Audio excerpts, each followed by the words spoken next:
This page is the front cover of Dreamcast Magazine Volume 6, dated December 25, 1998, priced at 420 yen, highlighting several key games. The main scoop is on Shenmue, revealing a third character and showcasing all 8 characters in total. Power Stone is touted as a natural 3D adventure battle action game. There's also a feature on Sonic Adventure, delving into the secrets of KO. The role-playing game Evolution, the World of Sacred Device, known as Shinki Sekai Evolution in Japan, is also prominently featured. Creator, Yutaka Suzuki from Sega AM3, is highlighted in the column. Other games mentioned include Sega Rally 2, 7 Cross, Sengoku Turb, Blue Stinger, Climax Landers, and Buggy Heat. The cover also mentions a complete guide to Dreamcast thorough coverage, perfect follow-up information for Sega Saturn, and features on Sakura Wars Imperial Capital Radio, Sonic 3D Flicky's Island, and Langrisser Tribute, emphasizing its aim to cover the cutting edge of Dreamcast gaming. This page is a simple advert which reads, "Change," and "See you in 1999. It's a message that is anticipating the coming year of 1999, suggesting a significant change is on the horizon, most likely referring to the upcoming launch of the Dreamcast console and the new era of gaming it will bring. The next page showcases the logo for the game D2. Developed by Warp, the large red D2 is prominently displayed on the bottom left of the page, alongside the Warp branding stacked vertically on the right side, with letters WARP in colored squares. This page is an advertisement for the game Sengoku Turb, a Dreamcast title. It details a pre-order campaign for the game, which was scheduled for release on January 14, 1999. The suggested retail price was 5,800 yen. Customers who pre-ordered were entered into a draw to win a Sengoku Turb special pass holder. The application deadline for the campaign was January 31, 1999. This page is an advertisement for the Dreamcast game 7th Cross, a biological evolution simulation RPG by NEC. The tagline states, "I believe that your feeling in your heart will reach them." The advertisement highlights the game's neurotechnology, SOM, artificial life, and Dreamcast graphics that bring forth world and evolution survival for the player. The advert also details a pre-order campaign for 7th Cross, offering a chance to win 1 million yen in product vouchers for 200 people who fill out a questionnaire included with the game. It also lists the release date as December 23, 1998, with a suggested retail price of 5,800 yen, excluding tax. The advertisement includes website information for more details. This page is the contents page for Dreamcast Magazine Volume 6. It highlights Dreamcast features, Dreamcast hot information, and a Dreamcast complete soft guide. The featured games include Shenmue, the action puzzle game Power Stone, Sonic Adventure, Sega 2, 7th Cross, Sengoku Turb, Blue Stinger, Climax Landers, Buggy Heat, Aero Dancing featuring Blue Impulse, Incoming, and Jinrui Saishu Kessen. The Dreamcast complete soft guide section includes Virtua Fighter 3TB and Pen Pen Tri Isolon. This page is the game index of the magazine, detailing the contents within. It lists both Dreamcast and Sega Saturn sections. For Dreamcast, the index includes titles like the shooter Incoming, the flight combat game Arrowwings, action RPG Time Stalkers, the highly anticipated Shenmue, RPG Evolution, the World of Sacred Device, the racing game Sega Rally 2 Feet, RPG 7th Cross Evolution, strategy game Sengoku Turb, fighting game Power Stone, and platformer Sonic Adventure. The Sega Saturn section features Virtua Fighter 3 Feet, racing game Buggy Heat, action horror Blue Stinger, party game Pen Pen Tricelon, and the unique audio adventure game Real Sound, Cause No Regret. Further down the page, under sections like Coming Soon Soft, New Release Title, and Complete Guide, the index lists upcoming and covered titles.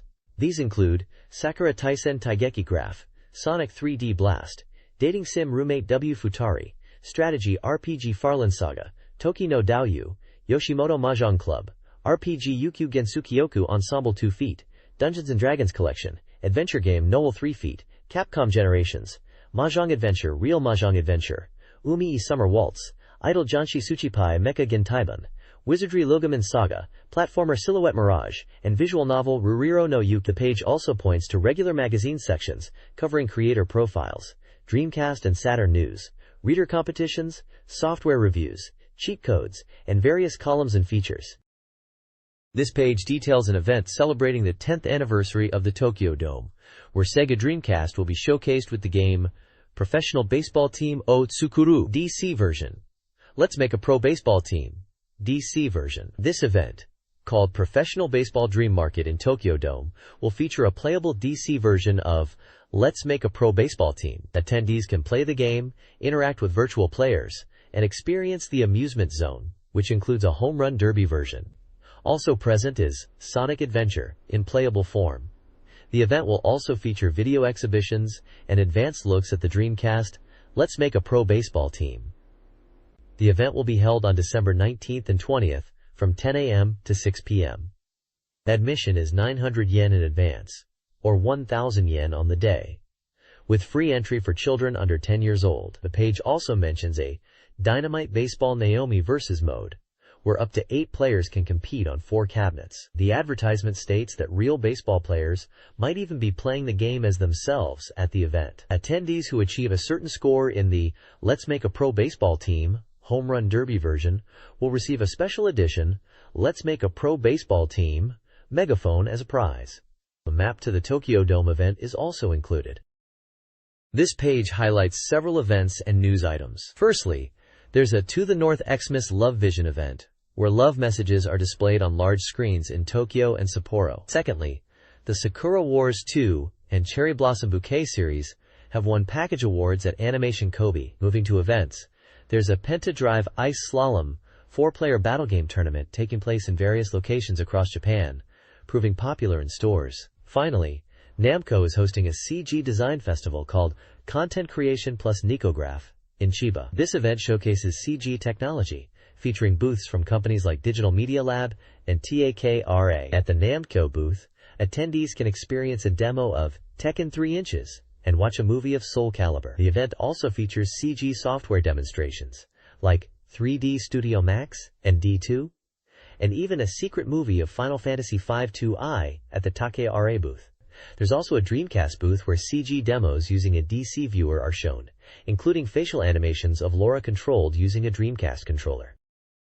This page features several event announcements and product releases. Firstly, it highlights the second AJAPA Cup Puyo Puyo Tournament, which is an annual year-end event using the Sega Saturn version of Puyo Puyo 2.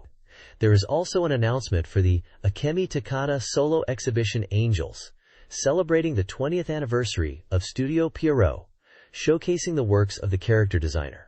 In a presents section, there's an invitation to the HAL Computer College graduation exhibition, inviting 20 people from 10 groups to attend. Another section announces the opening of Tag Street Yajisuta, a voice acting studio where you can experience dubbing and receive a finished videotape. Sega Toys' portable DJ game, Hip Jog Jog, is featured, described as the world's first portable DJ game, which was released in September. This game lets you scratch records and control dancers with hip-hop to techno music genres included. There's also a goods section introducing figures and mini-puzzles from Eternal Fantasy Rhapsody second album.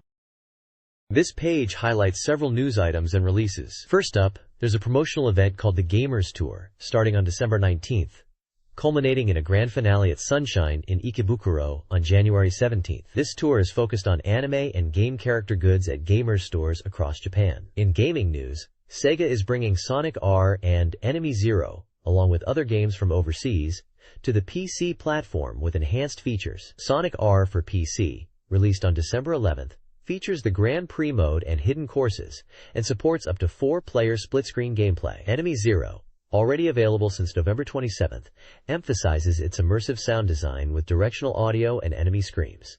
Also featured is Baldur's Gate, the English version of the popular Interplay PC RPG set to release in December in Japan. This version includes a simplified manual for Japanese players and supports network play for up to 6 players. Music releases mentioned include Jack Secondhand, a CF song, Smoky Life Cool Drive Makers, a debut single, Golden Delicious by Kazuyoshi Saito, a Beastoff album, and Sonic Adventure Remix, a remix album of tracks from Sonic Adventure. Other music releases are Crystal Scenery by Mayo Okamoto, an a cappella album, and Rolling Jet Thunder by the Hi-Los, a live recording album. Finally, there's a special topic about the song Dreamcast by Yukawa Senmu, now available on Sega Kara, a karaoke service. By inputting the number 55,555 on Sega Kara, users can access campaign information related to Dreamcast. This page is a special feature titled Shoot the Dream, focusing on the Dreamcast launch and the morning after the initial frenzy. It features an interview with Sega's Hideki Okamura, discussing the Dreamcast launch on November 27th. The article mentions the overwhelming media coverage, with reports from Tokyo and Akihabara, including TV news programs covering the launch. Okamura expresses his genuine feeling that they have come this far, acknowledging the hard work and stating that the real challenge begins now. He discusses future plans for the year and goals for 1999, mentioning that the next step is to propose and establish completely new game concepts and gameability. Okamura also touches upon media reception to the Dreamcast, noting that while there was quantity, there was also quality, and comments were made about adults buying new things constantly. He points out the importance of providing new things and new needs at affordable prices thanks to technological advancements and internet accessibility, believing this is the new appeal.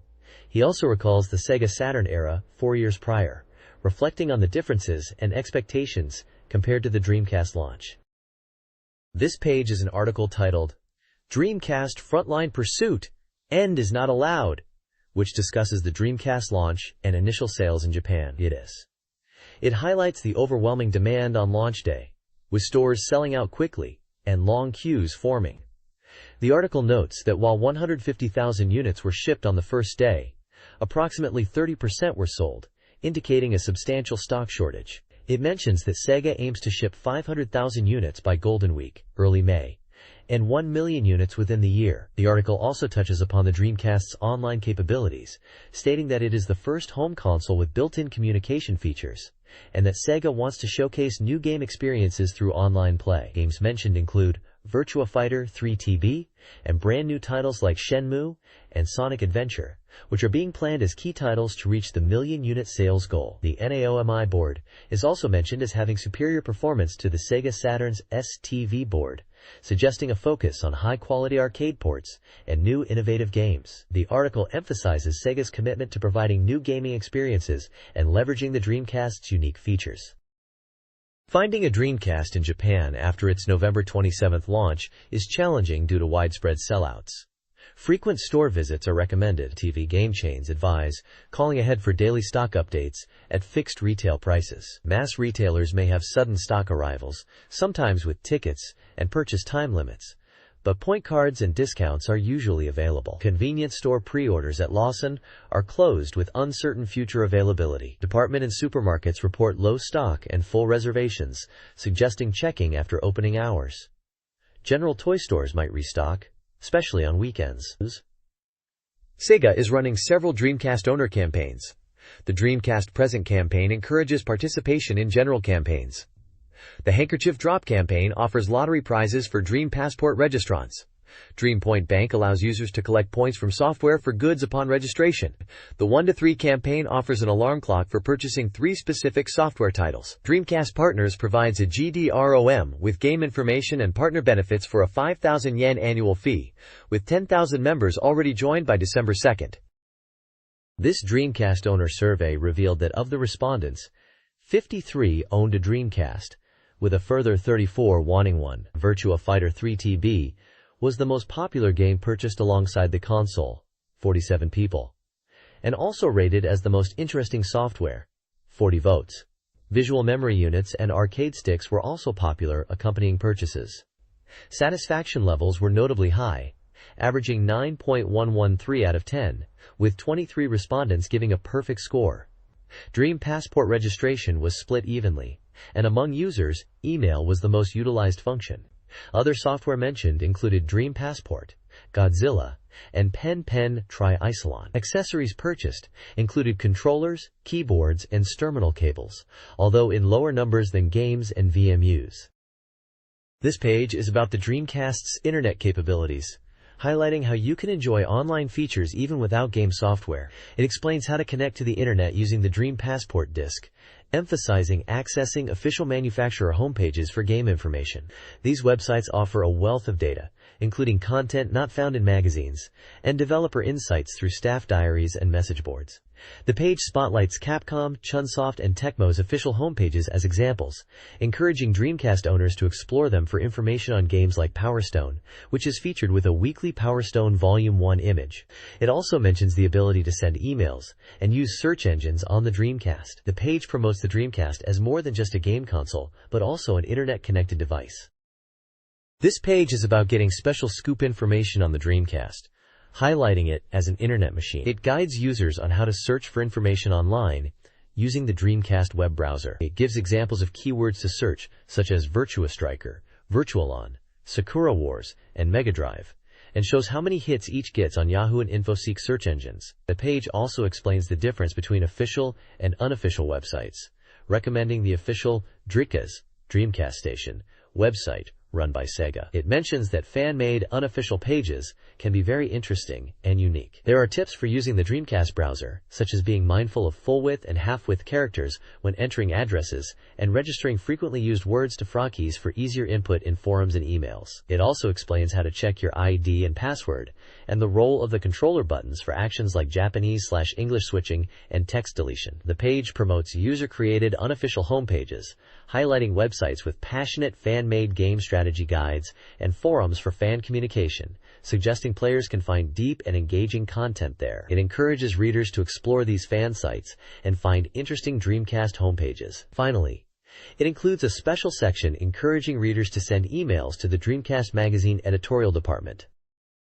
This page showcases the Dreamcast top 4 software sales ranking. Number 1 is Virtua Fighter 3 TB, a fighting action game released on November 27, 1998. Selling 98,387 copies this week and cumulatively. The page highlights that many people bought the Dreamcast console to play this game. Second place goes to Godzilla Generations, an action game compatible with the VM, also released on November 27, 1998, with weekly and cumulative sales of 15,302 copies. The description mentions the fun of destroying cities as Godzilla. In third position is Pen Pen Triathlon, a racing game released on November 27, 1998, selling 12,571 copies this week and cumulatively. It's described as an action race where players slide and swim to the goal, with chaotic multiplayer gameplay. Fourth place is July, an adventure game released on November 27, 1998, with weekly and cumulative sales of 11,624 copies. This game is a cinematic adventure set in the turn of the century. The bottom section discusses Dreamcast hardware and peripheral trends, noting that Dreamcast sold 85,500 units in the week leading up to November 29th. Visual memory is the most popular peripheral, and arcade sticks are also selling, well, approximately 40,000 units. Controller sales are also high at 42,000 units, and terminal cables are also popular, indicating heavy users purchasing them to enhance visual quality. Keyboards are less popular at around 4,500 units, but expected to become more desirable as online communication features grow. This page presents the anticipated title's top 30 inches ranking from Dreamcast Magazine. At number 1 is Grandia 2, an RPG from GameArts. It has 606 points, and the text discusses the story and adventure elements. Second place is Sonic Adventure, developed by Sega and planned for release on December 23rd. It has 581 points and a 98% completion rate. The description mentions KO's secrets and that the game is almost complete and will be released in 2 weeks. Sega Rally 2 is in third place with 567 points and a completion rate shown as a question mark. The description talks about new information, new modes, and mountain courses. Weekly Pickup highlights X, Make an X, at number 6, Game. It's an ADV game from Atlas, scheduled for release in 1999, with 375 points. The text mentions it's a new work from Atlas and part of the Shin Megami Tensei series. Rank 9 is Shinki Sekai Evolution, known internationally as Evolution, the World of Sacred Device. It is from Sega ESP/Sting, scheduled for release on January 21st, with 264 points and an 85% completion rate. The text focuses on the battle system. Rank 15 is Tennen Shoku Ritai Kakutugeki Power Stone, or simply Power Stone from Capcom, planned for release this winter, with 177 points. Finally, there is a section on Real Sound Kaze no Regret. This page presents two game rankings.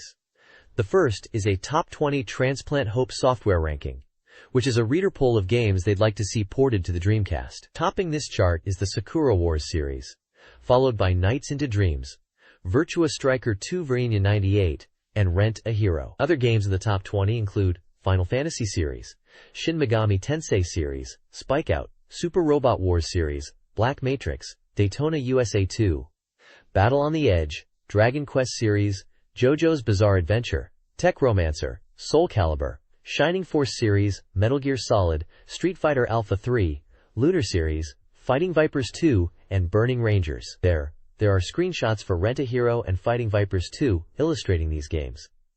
The second ranking is an arcade game income ranking top 15. Virtua Striker 2, Ver 98 leads this chart, followed by Virtua Fighter 3 TB and Street Fighter Alpha 3. Other high-ranking arcade titles are Cyber Troopers Virtual on Oratorio Tangram, The King of Fighters 98, Soul Calibur, Beatmania 3rd Mix, Tekken 3, Daytona USA 2, Battle on the Edge, Sega Rally 2, The House of the Dead 2, Spike Out, Dead or Alive++, Psychic Force 2012, and The House of the Dead. Featured as a weekly pickup is The House of the Dead 2, noted as a highly anticipated Naomi arcade title coming to Dreamcast. And Dynamite Baseball Naomi is highlighted as coming soon, also for the Naomi arcade platform. The Dreamcast release schedule from December 1998 to spring 1999 showcased a variety of software and hardware. December 98 launched with Sonic Adventure alongside titles like Incoming and Tetris 4D. Early 1999 featured Sega Rally 2 and Monaco Grand Prix for racing fans, plus RPGs and simulations, including fishing and horse racing games. Spring 1999 brought action-adventure like Blue Stinger and puzzle games. Later in 1999, sports, action, and fighting genres were highlighted, including Power Stone, King of Fighters, and Shenmue. Hardware releases included racing and fishing controllers. In early 1999, a significant number of unreleased software titles spanned action, racing, RPG, and simulation genres, in addition to portable visual memory games like Mothra and Gamera Dream Battle. The next page is showcasing reader reviews for 5 recently released Dreamcast games in a reader's race format. The games are presented as racehorses with reader scores and comments. First up is Dream Passport, described as a special featured racehorse. This is the Dreamcast's internet browser and system software. Readers note its usefulness for internet connectivity on the Dreamcast. Next, under New Arrival Main Racehorse Introduction, is Virtua Fighter 3 TB. Readers rave about its impressive graphics and recommend using terminal connections for the best experience. The game received a very high reader score of 10.0. The New Arrival Dark Horse Introduction features Godzilla Generations. Readers enjoy the city destruction aspect of the game and find it satisfying. It received a reader score of 8.0. New Arrival Rival Racehorse Introduction presents Pen Pen Tri Isolon. This racing game with cute penguin characters is praised for its simple controls and appealing visuals, earning a reader score of 8.0. Finally, under New Arrival Single Racehorse Introduction is July. This adventure game is described as having a visual novel style and a straightforward story. Readers found it to be somewhat niche, resulting in a lower score of 5.66. This page is all about Dreamcast peripherals and reader competitions. It features a list of Dreamcast peripherals available as of December 11th, including the arcade stick priced at 5,800 yen, the Dreamcast keyboard at 4,500 yen, the Dreamcast controller for 2,500 yen, and the visual memory also at 2,500 yen, all released on November 27th by Sega. There are user reviews for each peripheral, highlighting positive aspects like the arcade stick being considered a good compact option, the keyboard being functional despite lacking a number pad, the controller feeling similar to the Saturns with analog directional buttons, and the visual memory being a notable peripheral despite concerns about the small screen and connector cap. The page also includes user feedback on the Dreamcast itself. A reader mentions wanting to see Yugawasamu fight Haikusan, referencing humorous commercials at the time. Another reader talks about the Dreamcast's loading sounds, creating a sense of emptiness. A reader participation section details a prediction game for readers. The first game involves predicting the ranking of NEC's new game, 7th Cross Evolution, in its debut. The second game is to predict the score for Sonic Adventure in its first reader poll. Prizes for participants include a Dreamcast arcade stick and visual memory set, and a software title for either Dreamcast or Sega Saturn. It also highlights that Sega Saturn is still being accepted for entries at this time. This page is a Dreamcast soft review section from a weekly magazine. The page features a review for the game Incoming: Final Human Decisive Battle, which is a shooting game set to be released on December 17th. The review mentions it's a 3D shooting game where you fight aliens to protect Earth. The graphics and sense of urgency are praised, with the reviewer scoring it an 8 out of 10 and highlighting the immersive feeling of the game. The game received an overall average score of 7 out of 10. There are also reviews for Dreamcast peripherals. The Dreamcast Passport is reviewed as a tool for internet use, allowing users to browse websites, send emails, and chat on their Dreamcast, emphasizing its ease of use for beginners and rating it 100%. The Dreamcast keyboard is reviewed as an essential item for communication, especially for text input in online games or email, praising its comfortable key touch and functionality, and also rated 100%. The reviews are given by 3 individuals: REI, Mount Suzuki, and Manjiro, each providing their perspective on the game and peripherals. REI likes 3D games and appreciates clean graphics. Mount Suzuki is a fan of overseas PC games and SHOJO. And Manjiro enjoys discovering new things and playing games like 3TB. This page is a special report about the upcoming Dreamcast game, Shenmue, the latest work from Yu Suzuki. It announces a largest-scale ever presentation event for Shenmue, scheduled for December 20th at Pacifico, Yokohama. The event will have multiple sessions throughout the day, with guest appearances by Takanori Fujishima and Takayuki Yukawa. Leaflets about the presentation are being distributed at Dreamcast retailers. The article highlights that the presentation is just 9 days away and promotes the event as a major end-of-year event following the successful launch of the Dreamcast on November 27th. A schedule for subsequent events in major cities across Japan, including Osaka, Fukuoka, Sapporo, Sendai, and Nagoya, is also listed. It is mentioned that attendees will receive original Shenmue goods, and entry is free, with tickets distributed beforehand. The game is described as full reactive eyes entertainment for the Dreamcast. The page emphasizes the grand scale of the Shenmue presentation, expecting a large audience and positioning it as a significant event in the Dreamcast launch period.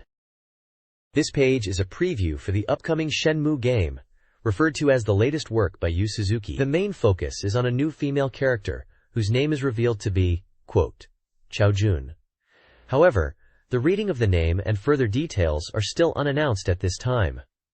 It is also mentioned that the name is likely to be used as the development codename. The text highlights the excitement surrounding the game, suggesting it will be a major title, and features illustrations of 2 other characters, Ling Xiaohua, Rei Shenfa, and Ren Wuying, Len Yuing. The article also draws a parallel between Miyamoto and Nintendo, and Suzuki and Sega, positioning Suzuki as a leading figure in the industry. The text touches on the ambition to create a realistic and immersive game experience.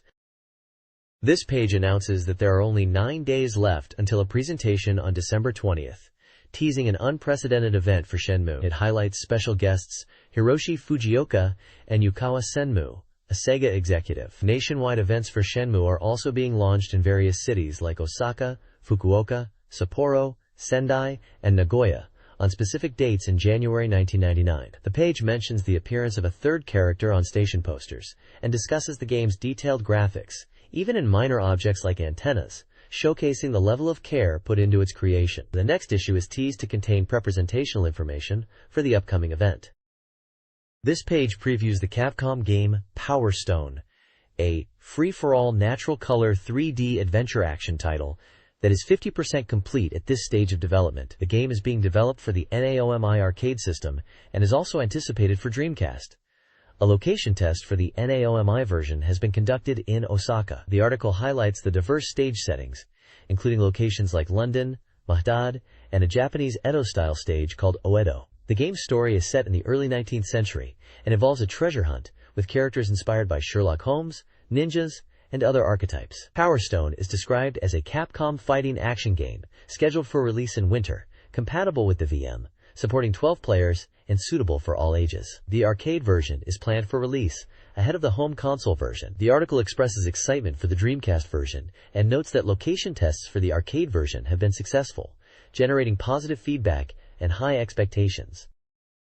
Power Stone for Dreamcast is an action-packed fighting game praised for its accessible controls and strategic depth. A core mechanic involves collecting 3 Power Stones that appear on stages to transform characters and unleash powerful special attacks, making stone control vital for victory. Combat emphasizes environmental interaction.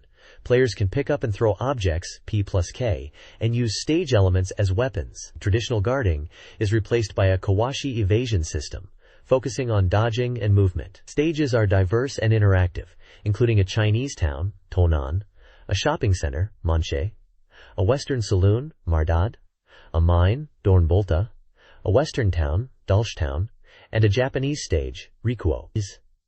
Each stage offers unique environments and items, enriching the dynamic combat experience.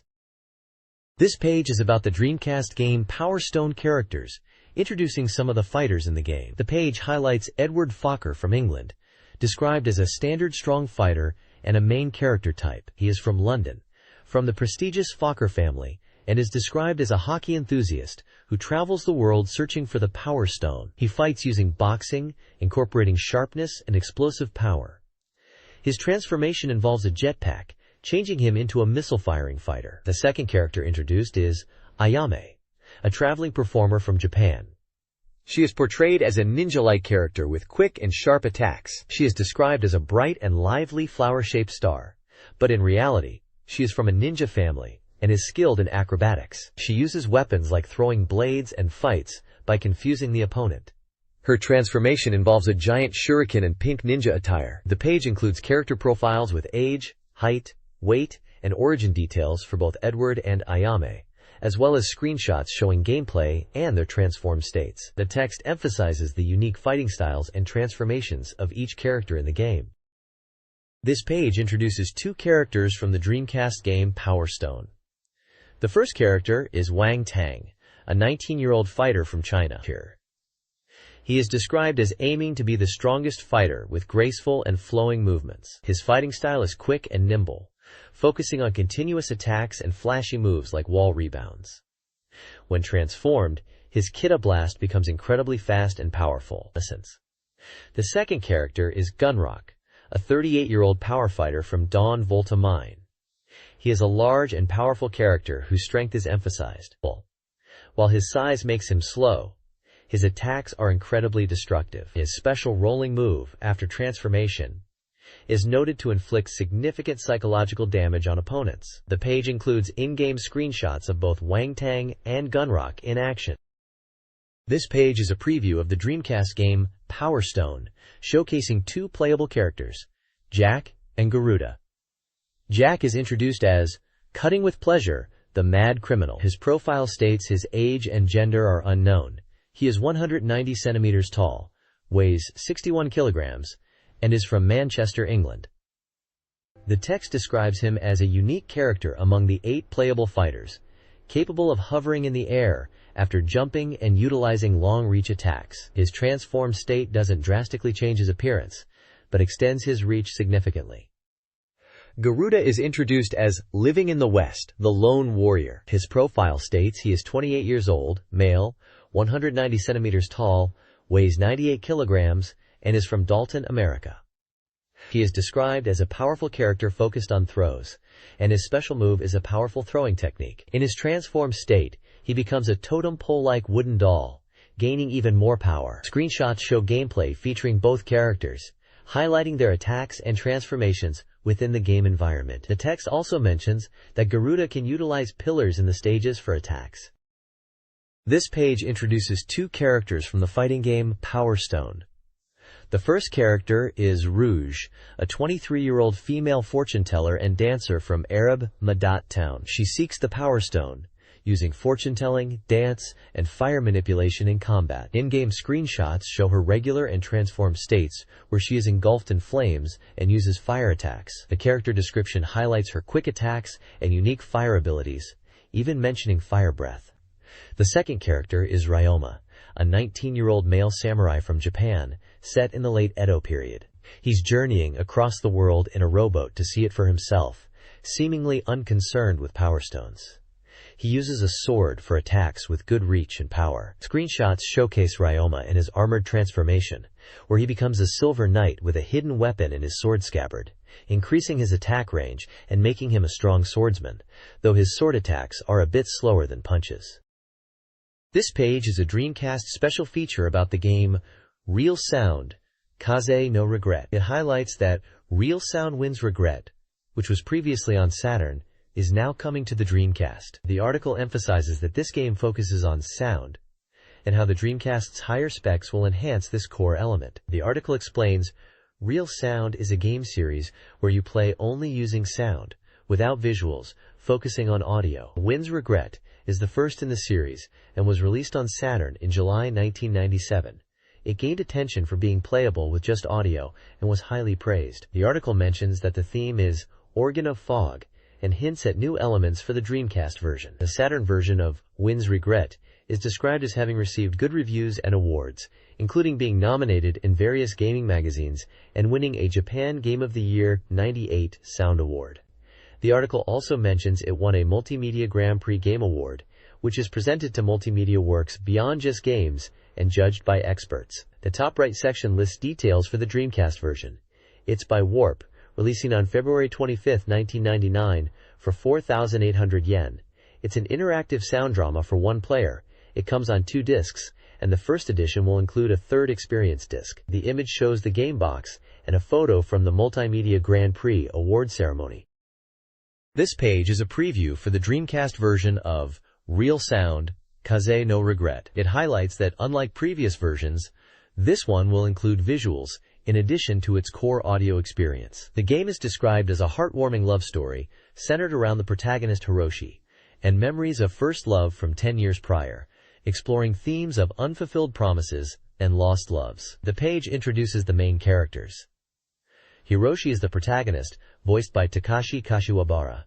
Izumi is Hiroshi's first love and current girlfriend, voiced by Izumi. Nana is described as a girl Hiroshi meets by chance, voiced by Miho Kano, who helps him search for Izumi when she goes missing. The staff involved in the game are also showcased. Kenji Ino is the planner and director, known for D no Shokutaku, D's Diner, and Enemy Zero. Yuji Sakamoto is in charge of the scenario, famous for TV dramas, like Tokyo Love Story. Keiichi Suzuki is the music composer, a member of the legendary band Moonriders, and known for the music in the M Other series. Hiroaki Shimakura and Naoya Sato are the programmers, with Sato also working on Enemy Zero and D2. Osamu Watanabe is the planner from Warp, who previously worked on Mystic Arc.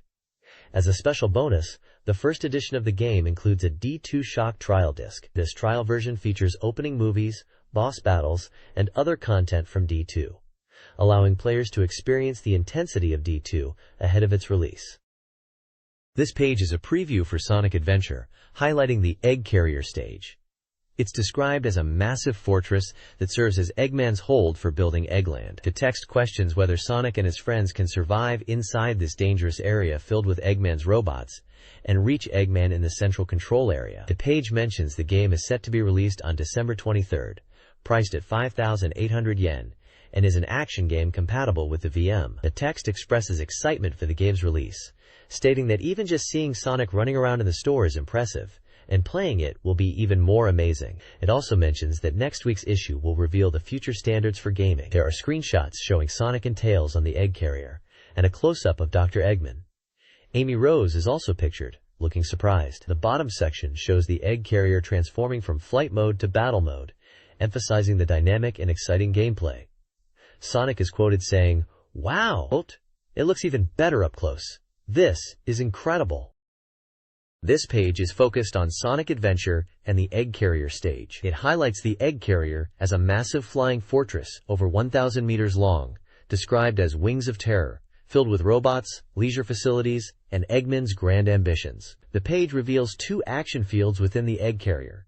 Sky Deck, which is described as a previously shown stage on the transforming egg carrier, and Hot Shelter, which remains a mysterious, still unknown stage. It's mentioned that the interior of the egg carrier is filled with Eggman's hobbies, showcasing elements like a monorail, living spaces including a pool, and the cockpit, all marked with Eggman's distinctive style. The new section introduces a mole-whacking minigame that was playable at game shows, where players use a hammer to hit Sonic while avoiding Eggman figures, indicating Eggman figures are penalty points in the minigame. Screenshots depict Sonic, Tails, and Amy exploring various areas within the egg carrier, including a pool area and cockpit, alongside Eggman's robot enemies. The next page is about the egg carrier stage in Sonic Adventure. It's described as an adventure field where stories unfold. The page highlights event scenes and the unfolding story. It mentions that the story is reaching its climax and that all the characters gather on the egg carrier. The page details several scenes. Knuckles is shown saying, "Yo, Knuckles here, got my Chaos Emerald," indicating his storyline. There's a section titled, "Screenshot," fluttering Gamma's heart, describing a scene where Sonic confronts E-102 Gamma, who takes damage. Amy stands in front of Sonic to stop him from finishing off Gamma, showing her kind heart touching Gamma's feelings. Another section titled, "Screenshot, Aiming for Chaos," shows Big the Cat searching for Froggy, questioning if Froggy is on the egg carrier. The page also describes story progression, mentioning Tails reaching the egg carrier with Sonic in the new tornado, and Knuckles retrieving a Chaos Emerald from Eggman. Amy escapes from a cell and searches for Sonic. Gamma starts acting on his own will. In the final scene, Amy pleads with Sonic not to hurt Gamma, saying he's not a bad robot. Sonic acknowledges Amy's words and understands there's a reason for Gamma's actions. The page emphasizes dramatic scenes and the seamless transition from gameplay to cutscenes, giving a good feel for the game's progress. It's previewing the story elements and character interactions within the egg carrier stage of Sonic Adventure. This page is focused on the cow race feature in Sonic Adventure, showcasing the Cow Stadium as a battle arena for Chow. The page details how players can enter their raised cow into races, emphasizing the variety of competitions available, including a triathlon, with running, swimming, and athletic challenges, highlighting different Chow breeds' suitability for each. It mentions that the visual memory can be used to nurture cow and take them outside. Screenshots depict Chow racing in diverse environments. A hot news section announces the release of a Sonic Adventure remix album featuring remixes of character themes, naming Ninenchi, Nail, and Vruna as remix artists, and stating the album release date as December 16th and price. Quotes from Sonic and Eggman from the game are also featured. The next page is a Dreamcast special report about the game Maglancer Lineage Gree Evolution, known internationally as Evolution, the World of Sacred Device. It's advertised as a highly anticipated RPG for the winter, being developed by Sega and Sting, highlighting their strong reputation as creators. The article focuses on the impressive opening movie and introduces new information about the game's progress, battle system, and overall gameplay elements. They are thoroughly checking all system details to prepare players for the upcoming adventure, aiming to provide complete advanced knowledge through this special report. The page also mentions the package design is complete, showcasing the characters designed by public poll. The box art is designed with the main character Mag prominently displayed against the logo, aiming for an eye-catching design on store shelves at release. A character quote says, "All right, I'll go with you." The article concludes by stating that while the release date has been changed, they are further upgrading the game and to look forward to the release day with heightened anticipation. This page is a preview for the game Mag Launcher, part of the Machine God World Evolution series. It's an RPG developed by Sega, ESP, and Sting, scheduled for release on January 21, 1999, priced at 5,800 yen and designed for one player. The game's prologue describes a world set many years after the decline of an ancient civilization that created versatile machine frames. Adventurers explore ruins left by this civilization. The protagonist, Mag Launcher, is from a family of adventurers and aims to discover the ultimate legacy, EGV. Mag's quest leads him to a mysterious girl named Linnea, entrusted to him by his father. Together, they journey to various ruins to become first-rate adventurers. The page includes screenshots of the game and character art of Mag Launcher. Dialogue snippets are also featured, with Mag stating confidently that he can handle any adventure. The text highlights the game's focus on exploring ancient ruins and uncovering the legends of past adventurers. This page showcases the game Evolution, the world of Sacred Device, highlighting its adventurous opening movie and gameplay loop. The game opens with a cinematic sequence where the protagonist Mag and Linear venture into ancient ruins. They obtain a shining stone from a tower which triggers a collapse, forcing them to escape and setting the tone for a thrilling adventure. The gameplay is described in two main stages: Departure and Exploration. Departure involves accepting missions from the organization Societe, preparing for expeditions, selecting which ruins to explore, and stocking up on supplies at the shop before heading out via airship. Exploration focuses on dungeon crawling within the ruins, where players will battle monsters, discover treasures, and level up their characters. Dungeons are cleared by reaching either the lowest or highest floor, and while exiting mid-dungeon is not possible, checkpoints allow for saving progress. The page's screenshots illustrate various aspects of the game, including menus, world maps, shopping scenes, airship travel, dungeon exploration, and combat encounters. This page is all about Evolution, the world of Sacred Device, a Dreamcast game where you play as an adventurer. It highlights some trivia about the game. Firstly, the heroine, Linear, is silent throughout the game, only expressing herself through subtle gestures and expressions. Secondly, Chain, from the rival Launcher family, is hinted to have a crush on the main character Mag, occasionally showing a cute, girly side. Thirdly, the naming conventions in the game are said to have a military style. The page also details gameplay progression, explaining that conquering ruins will reward you with enhancements. Panem Town is described as your adventure base, featuring facilities like Societe for appraisal and purchasing of relics, an item shop for essential supplies and HP recovery items, and a SciFrame modification shop for upgrading your SciFrame and its slots using kits found in ruins. This guide explains the battle system of the Dreamcast RPG Evolution, the world of Sacred Device. Battles are triggered by dungeon enemy encounters and utilize a command-based system emphasizing strategy and positioning. Key commands include Attack for basic damage, Special Move, requiring fight points for powerful character unique attacks, and Item, for immediate healing or status recovery using various item types. Move allows repositioning characters to front, middle, or back rows, costing a turn, while Guard reduces incoming damage, useful for defense or FP conservation. The page utilizes screenshots of battle scenes to illustrate command selections and item usage, aiming to instruct players on effectively using these commands to win battles. This page is focused on gameplay tips and mechanics for the Dreamcast game Evolution, the world of Sacred Device. It introduces the action meter, which displays the turn order of all characters in battle, both allies and enemies. There's a section highlighting status ailments to watch out for during combat, listing sleep, paralysis, confusion, darkness, and poison, each with a brief explanation of their effects. The page answers common gameplay questions like how experience and TP are earned, what happens when a character is knocked out in battle, and how to accumulate FP, fight points, used for special moves. It also clarifies when the runaway command becomes available in battle and what occurs if your entire party is defeated, which results in a party wipe with penalties. We can also see a character profile for Grenade, who is described as a butler serving the rancher family. Shinki Sekai Evolution SciFrame centers around adventurers and customizable, evolving machines called SciFrames. Players equip parts to their SciFrame's head, body, and more, increasing slots and available parts by using modification kits found in ruins and modified at shops. Party members like Mag and Chain utilize SciFrames, each with distinct skills. Examples of skills include Magna Punch, a single target attack; Maha Punch, a powerful punch with sound effects; Shock Punch, a line-damaging ground slam; Burning Punch, a fire attack effective against ice; Flame Shield, a fire damage reduction skill; and Mo Chaozo, a fire shockwave that confuses fire-weak enemies. The Mag Launcher is a unique SciFrame part, emphasizing attack and recovery balance.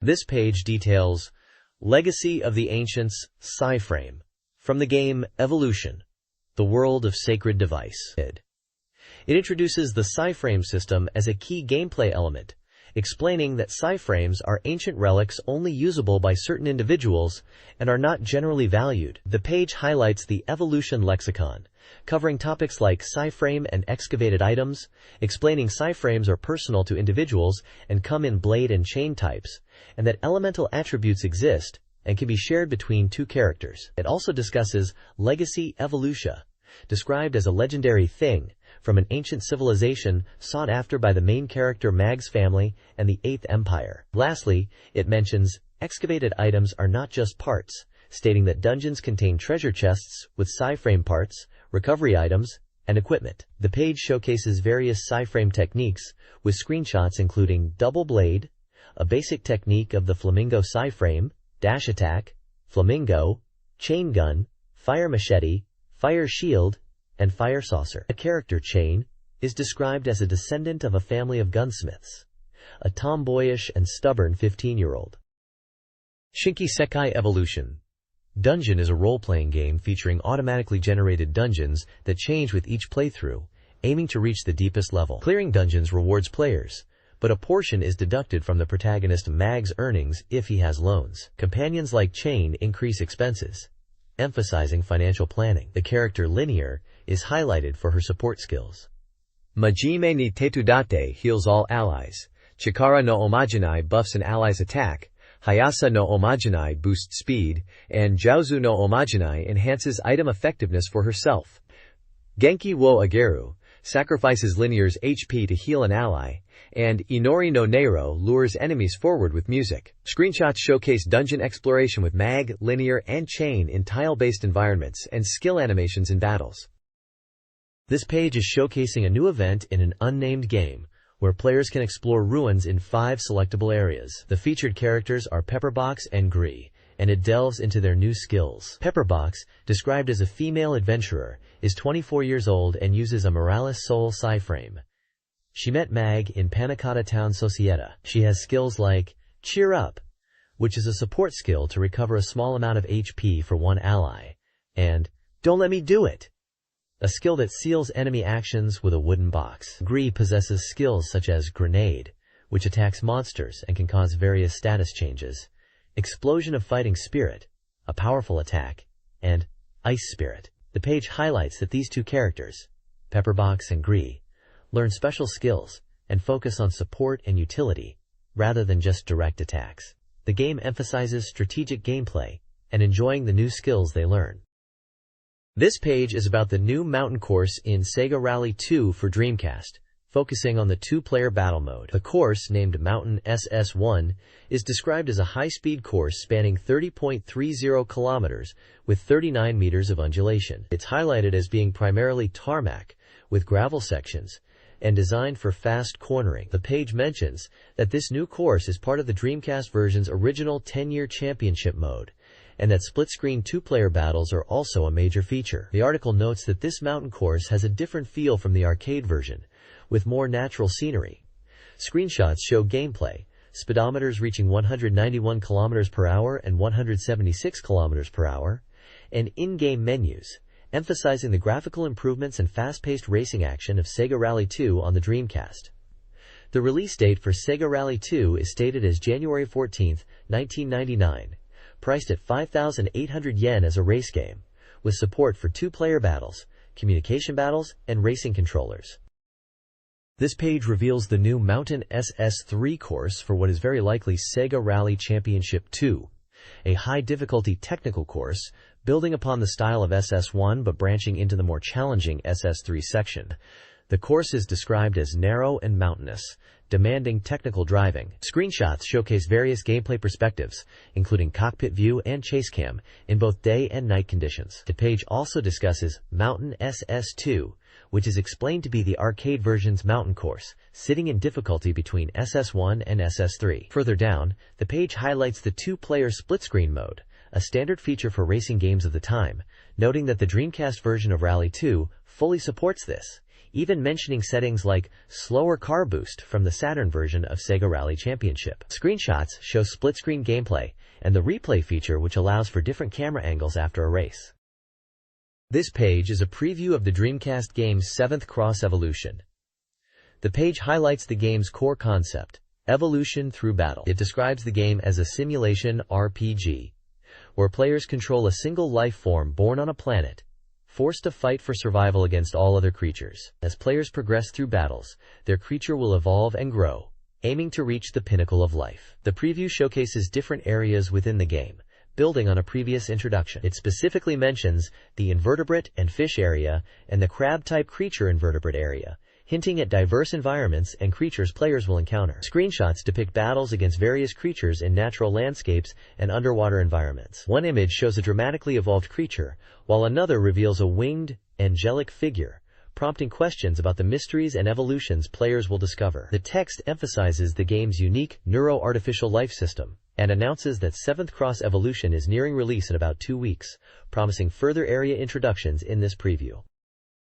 This page highlights the swamp wetlands area in the Dreamcast game Cross, described as a challenging location where movement is restricted by leg parts due to swampy terrain, and enemies are significantly stronger, emphasizing survival. The page introduces a mysterious winged creature, asking if it is friend or foe. It also warns of formidable enemies in this area, and specifically mentions facing 2 large guardian creatures, resembling frogs, simultaneously, emphasizing the need for players to develop their basic abilities to overcome these challenges. The game, a simulation RPG, is announced as 100% complete for this preview build, and was slated for release on December 23, 1998.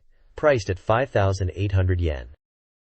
This page introduces the Enshu Tubatsu area, which translates to Earthworm Subjugation Area, located on Riku no Kojima, or Land's Small Island, an area of the featured game which is described as an isolated island surrounded by impassable seas and rough terrain. The enemies are strong, and the environment is challenging to navigate. The page details the gameplay experience within this area, focusing on the formidable enemies and natural obstacles that hinder exploration. It highlights the presence of mysterious, recurring creatures and newly introduced protective creatures. A column emphasizes the enjoyment of collecting and customizing parts, specifically in the Hachurui area or reptile area, suggesting a creature building or customization aspect of the game, where parts like heads, arms, and legs influence sounds, attacks, and movement. It also mentions player character voice responses during attacks and damage, which are also customizable via head parts.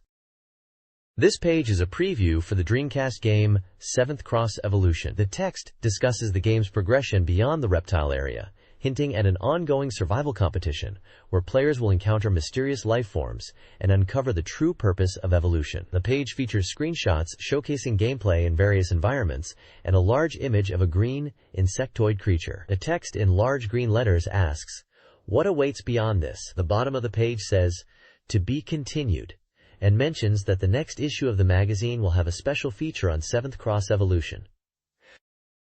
This page is a preview of the Dreamcast game Sengoku Turb, an action RPG developed by NEC Home Electronics, released in Japan on January 14. The game is set in the Turb world, featuring a conflict between cat and sheep armies, where you play as a soldier following the cat general's orders. Gameplay mixes story-driven drama scenes with real-time battle scenes. Players can alternate between camp mode for preparation and battle mode to fight and expand territory. Screenshots show characters, gameplay, and dialogue. The game highlights player freedom in the TURB world, beyond just following commands. The magazine rates the game at 99% completion. Sengoku Turb from Dreamcast Magazine introduces Jino-chan and Neko Shogun. Jino-chan, a Millennium superheroine, and Nano-Ray Jinospecs, is a mysterious child with unknown parents and foster upbringing. She is a master of disguise and street performer with unconscious machine evasion abilities. Space travel has caused a mismatch between her physical appearance as a child and her estimated Earth age of 30. Designers intended her as a relatable yet unpredictable player avatar, embodying a double-sided character. Neko Shogun, also known as KG, is the cheerful and good-natured king of planet Nekomata and general of the Neko army. His natural leadership earns him considerable military authority. He is curious, talkative, helpful, and a caring father to 3 children. Designers describe him as both king and crown prince, initially envisioned as flamboyant, but finalized as natural. His tired eyes are highlighted as a key design feature. This page introduces characters for a Dreamcast game called Cat Country Friends. It features 4 characters with artwork, descriptions, and designers' comments. First is Gelsomina, the eldest of 3 siblings, described as calm and collected, but stubborn. The designer notes her hat and pajama-like clothing, and created her as a mature yet childish adult character. Next is Sonoris Mishuface, the second son, portrayed as cool but not very intelligent, relying on his sister, Gelsomina. The designer highlights his sunglasses and scarves, aiming for a character who appears righteous, but might not be. Blowout is the youngest sibling, described as having a disability and not being a good speaker. The designer points out the things on his C and his movements in the game's drama, creating him to be a character that people would want to protect, even as an adult. Finally, Melina is the cat country nurse in the infirmary who cares for injured soldiers. The designer mentions her hat and aims for a stable, clean feel, wanting to create a popular and likable character within the game. This page introduces character files for Sengoku Turb Characters file, focusing on the heavyweights of the sheep country. It features 3 characters, Nietzsche, Patra, and Derrida, all from the sheep country on Lion Planet. Nietzsche is described as the princess and highest authority in the sheep country, currently at war with the cat country, although she is not warlike and grieves the conflict. Rumors suggest she can use magic. The designer's comments explain her name originates from a Nietzsche essay and a portrait resembling him.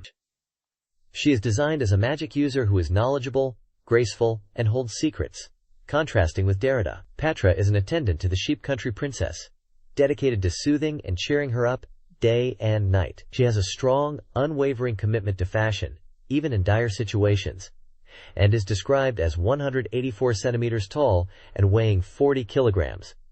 Her name origin is Cleo, and her appearance is designed to be gorgeous and fashionable. She is created to be contrasting in appearance, but similar in personality to Derrida. Derrida also serves as an attendant to the princess alongside Patra. Like Patra, she works to comfort the grieving princess, but is characterized by a simple and calm demeanor, in contrast to Patra's flamboyant style. She is depicted as someone who is writing a book and eager to return home early to work on her writing.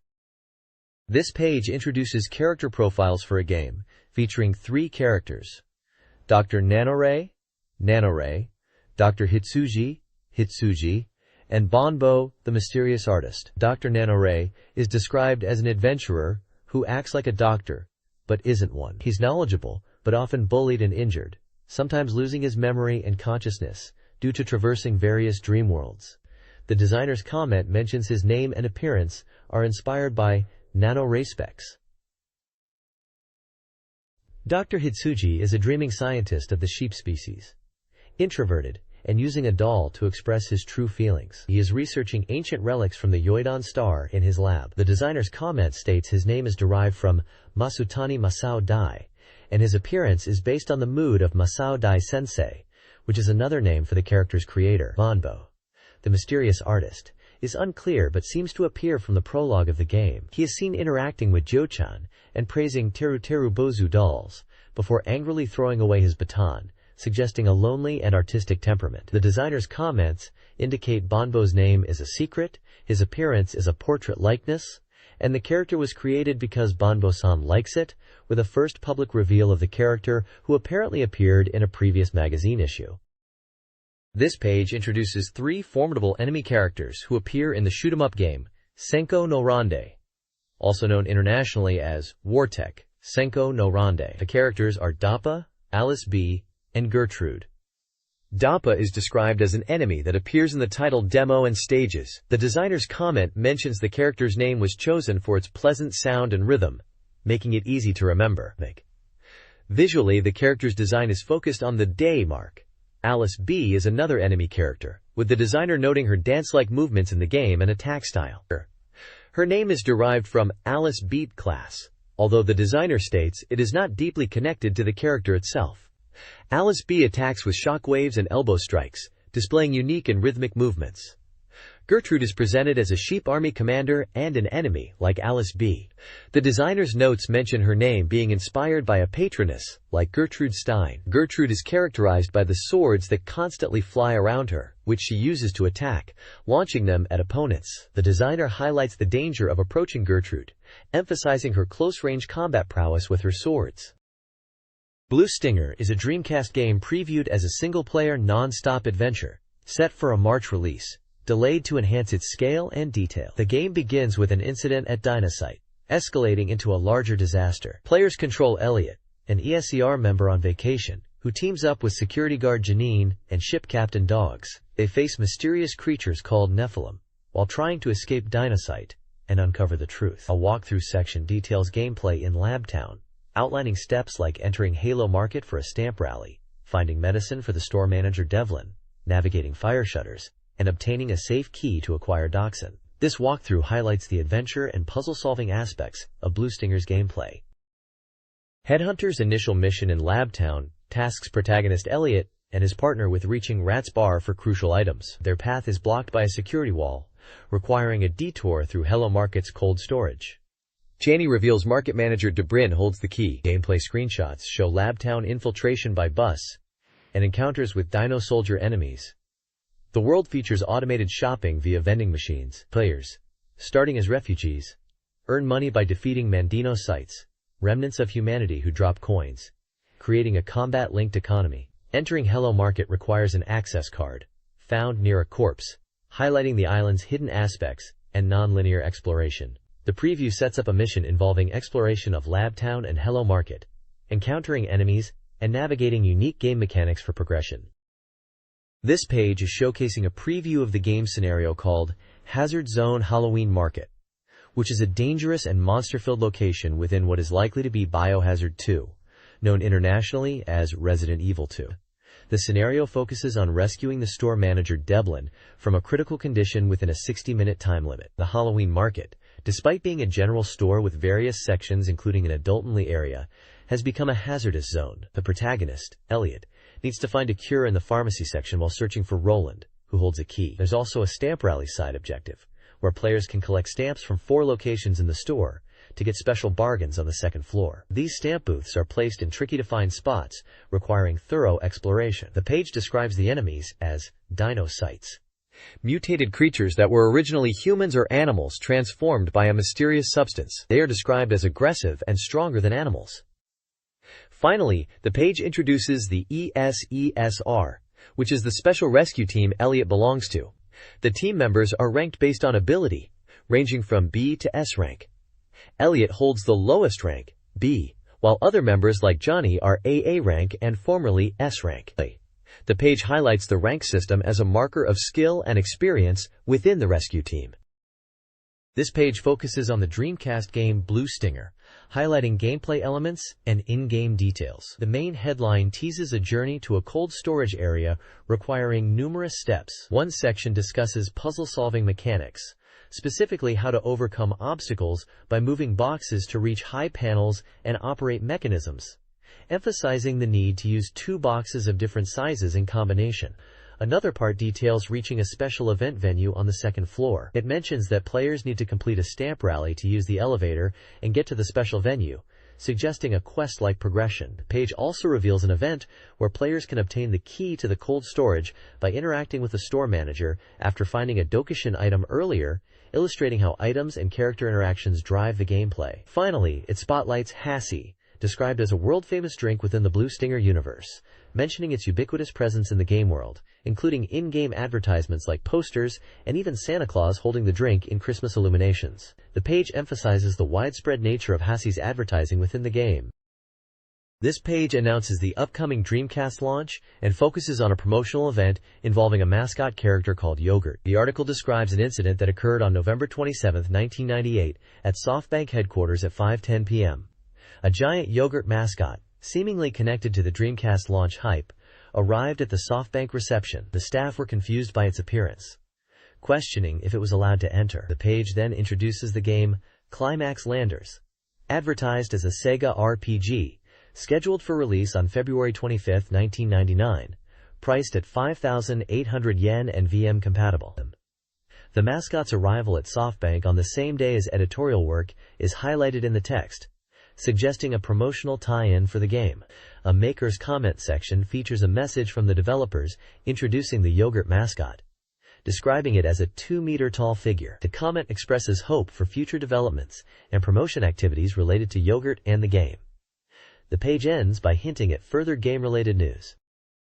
This page features an interview with Yoshitaka Tamaki, the illustrator who created the character Yogurt. The interview is titled Yogurt Illustrator Yoshitaka Tamaki Q&A and is part of the Dreamcast Hot Information section.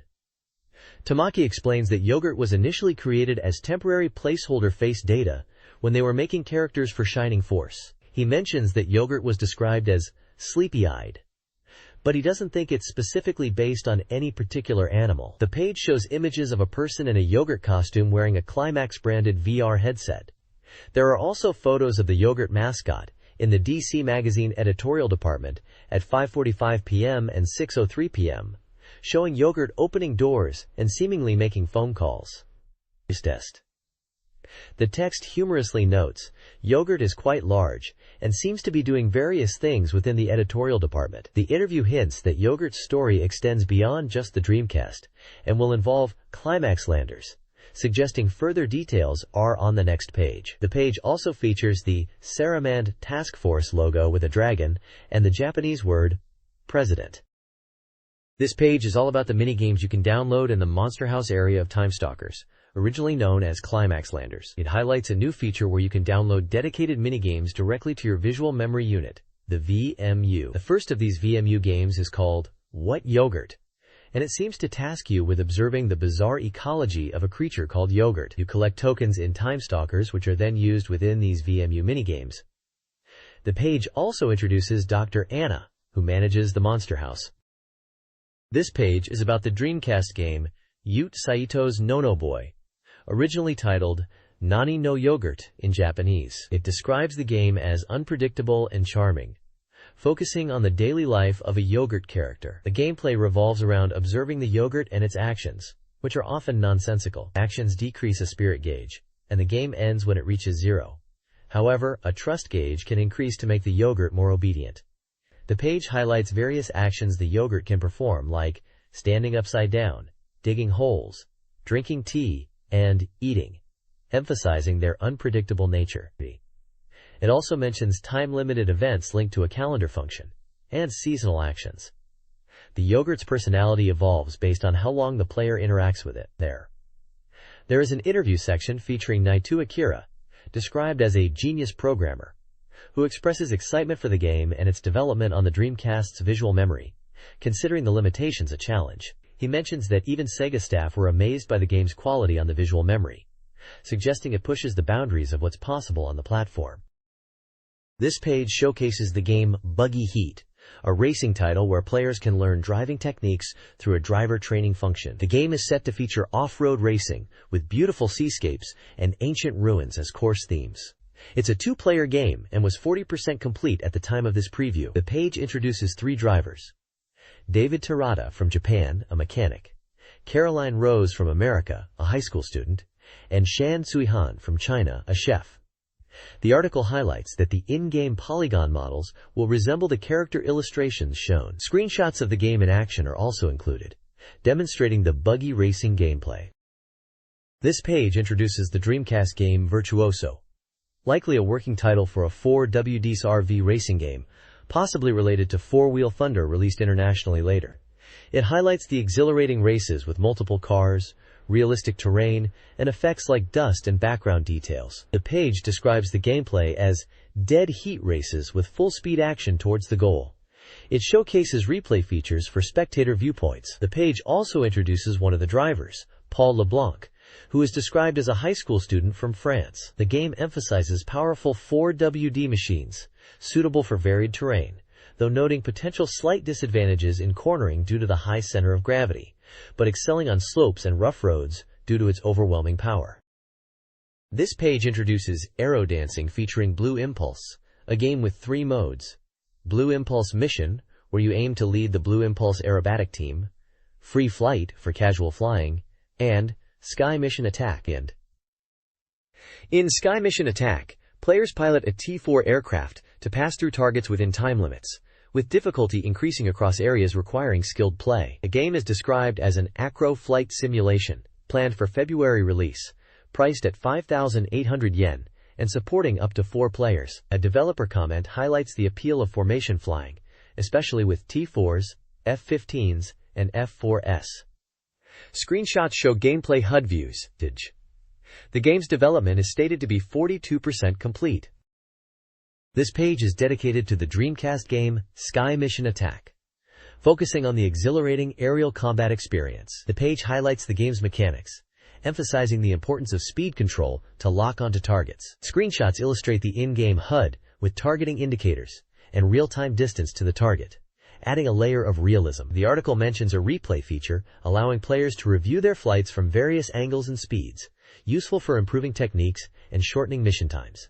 It also introduces the Squadron Attack mode, unlocked by achieving high scores, which allows players to fly with multiple aircraft, initially starting with solo flights and expanding to formations of up to 6 planes. Furthermore, the game offers a selection of aircraft beyond the T-4, including the T-2 and F-15 DJ Eagle, each with unique performance characteristics, encouraging players to master different aircraft across various cleared areas. The game promises simple yet engaging gameplay with deep strategic elements, offering diverse and exciting aerial combat scenarios. This page is about CRI MPEG SoftDeck, a software MPEG decoder developed by CRI for the Dreamcast, allowing for high-quality full-color movies comparable to MPEG-1 standards to be played on the console. The article explains that using SoftDeck means the Dreamcast can play full-motion video without needing dedicated hardware, significantly reducing the CPU load and enabling integration of movies within games and combining them with polygon graphics. The diagram shows the flow of MPEG data and SoftDeck audio through the Dreamcast's PowerVR 2 graphics and sound chip to the display and speakers. The interview with Mr. Osamu Matsushita from the Multimedia Research Department discusses how the technology evolved from their Saturn MPEG SoftDeck experience, allowing for efficient processing of audio and video data on the Dreamcast. He mentions that Sega was involved from the hardware design stage for both SoftDeck and ADX sound systems, which enabled them to achieve high quality and performance. The article also touches on the quality improvements, mentioning that for titles like Project Berkeley, Provisional, which became known as Shenmue internationally, the quality of the movie playback is significantly enhanced. The article concludes that CRI's technology, especially the superscalar method, is used to efficiently process and improve the speed of movie playback on the Dreamcast. This page delves into the advanced audio capabilities of the Dreamcast, highlighting the CRI ADX system, a tool designed for developers. It explains how this system allows for CD quality sound to be played simultaneously from the GDROM, overcoming the limitations of standard CD audio. Masao Oshimi from the Multimedia Research Laboratory is interviewed, detailing how CRI ADX reduces CPU load significantly, approximately to a quarter of the usual load, and enabling the streaming of up to 4 audio sources at once. This technology enhances the sense of immersion in games by allowing for complex soundscapes and dynamic audio based on player actions. The page also includes diagrams illustrating sound playback scenarios, contrasting standard sound layering with the new multi-streaming capabilities. A table details various sampling frequencies and their corresponding audio quality levels, ranging from CD quality down to AM radio quality, along with the data rates and recording times associated with each. The article suggests that this improved audio technology will allow developers to create more engaging and cinematic gaming experiences. This page previews the Dreamcast game Incoming, focusing on Scenario 2, which is set in the Arctic. It emphasizes strategic gameplay for defeating the alien forces. The page offers tips on how to defend against alien attacks, highlighting the importance of understanding enemy tactics and adjusting strategy accordingly. It details 2 key gameplay phases: Phase 3, Anti-Ground Attack Decisive Battle, and Phase 5, Difficulty of Defense Missions. For anti-ground attacks, it advises using combat helicopters, emphasizing hovering and strafing to effectively target ground enemies. For defense missions, it stresses protecting transport aircraft and focusing attacks on surrounding enemies. The page also provides control manuals for 2 types of vehicles available in Scenario 2, the tank and the turret. The tank's main weapon is unlimited cannons, and its sub-weapon is missiles, 20 rounds. The turret's main weapon is a Vulcan cannon, unlimited, and its sub-weapon is guided missiles, 20 rounds. Control instructions are given for movement and firing weapons for both vehicle types. The maker's comments section indicates the game is from Imagineer and is a shooting game scheduled for release on December 17th for 5,800 yen. It mentions the development team is working hard towards the release and are eager for players to experience the alien invasion gameplay in Incoming.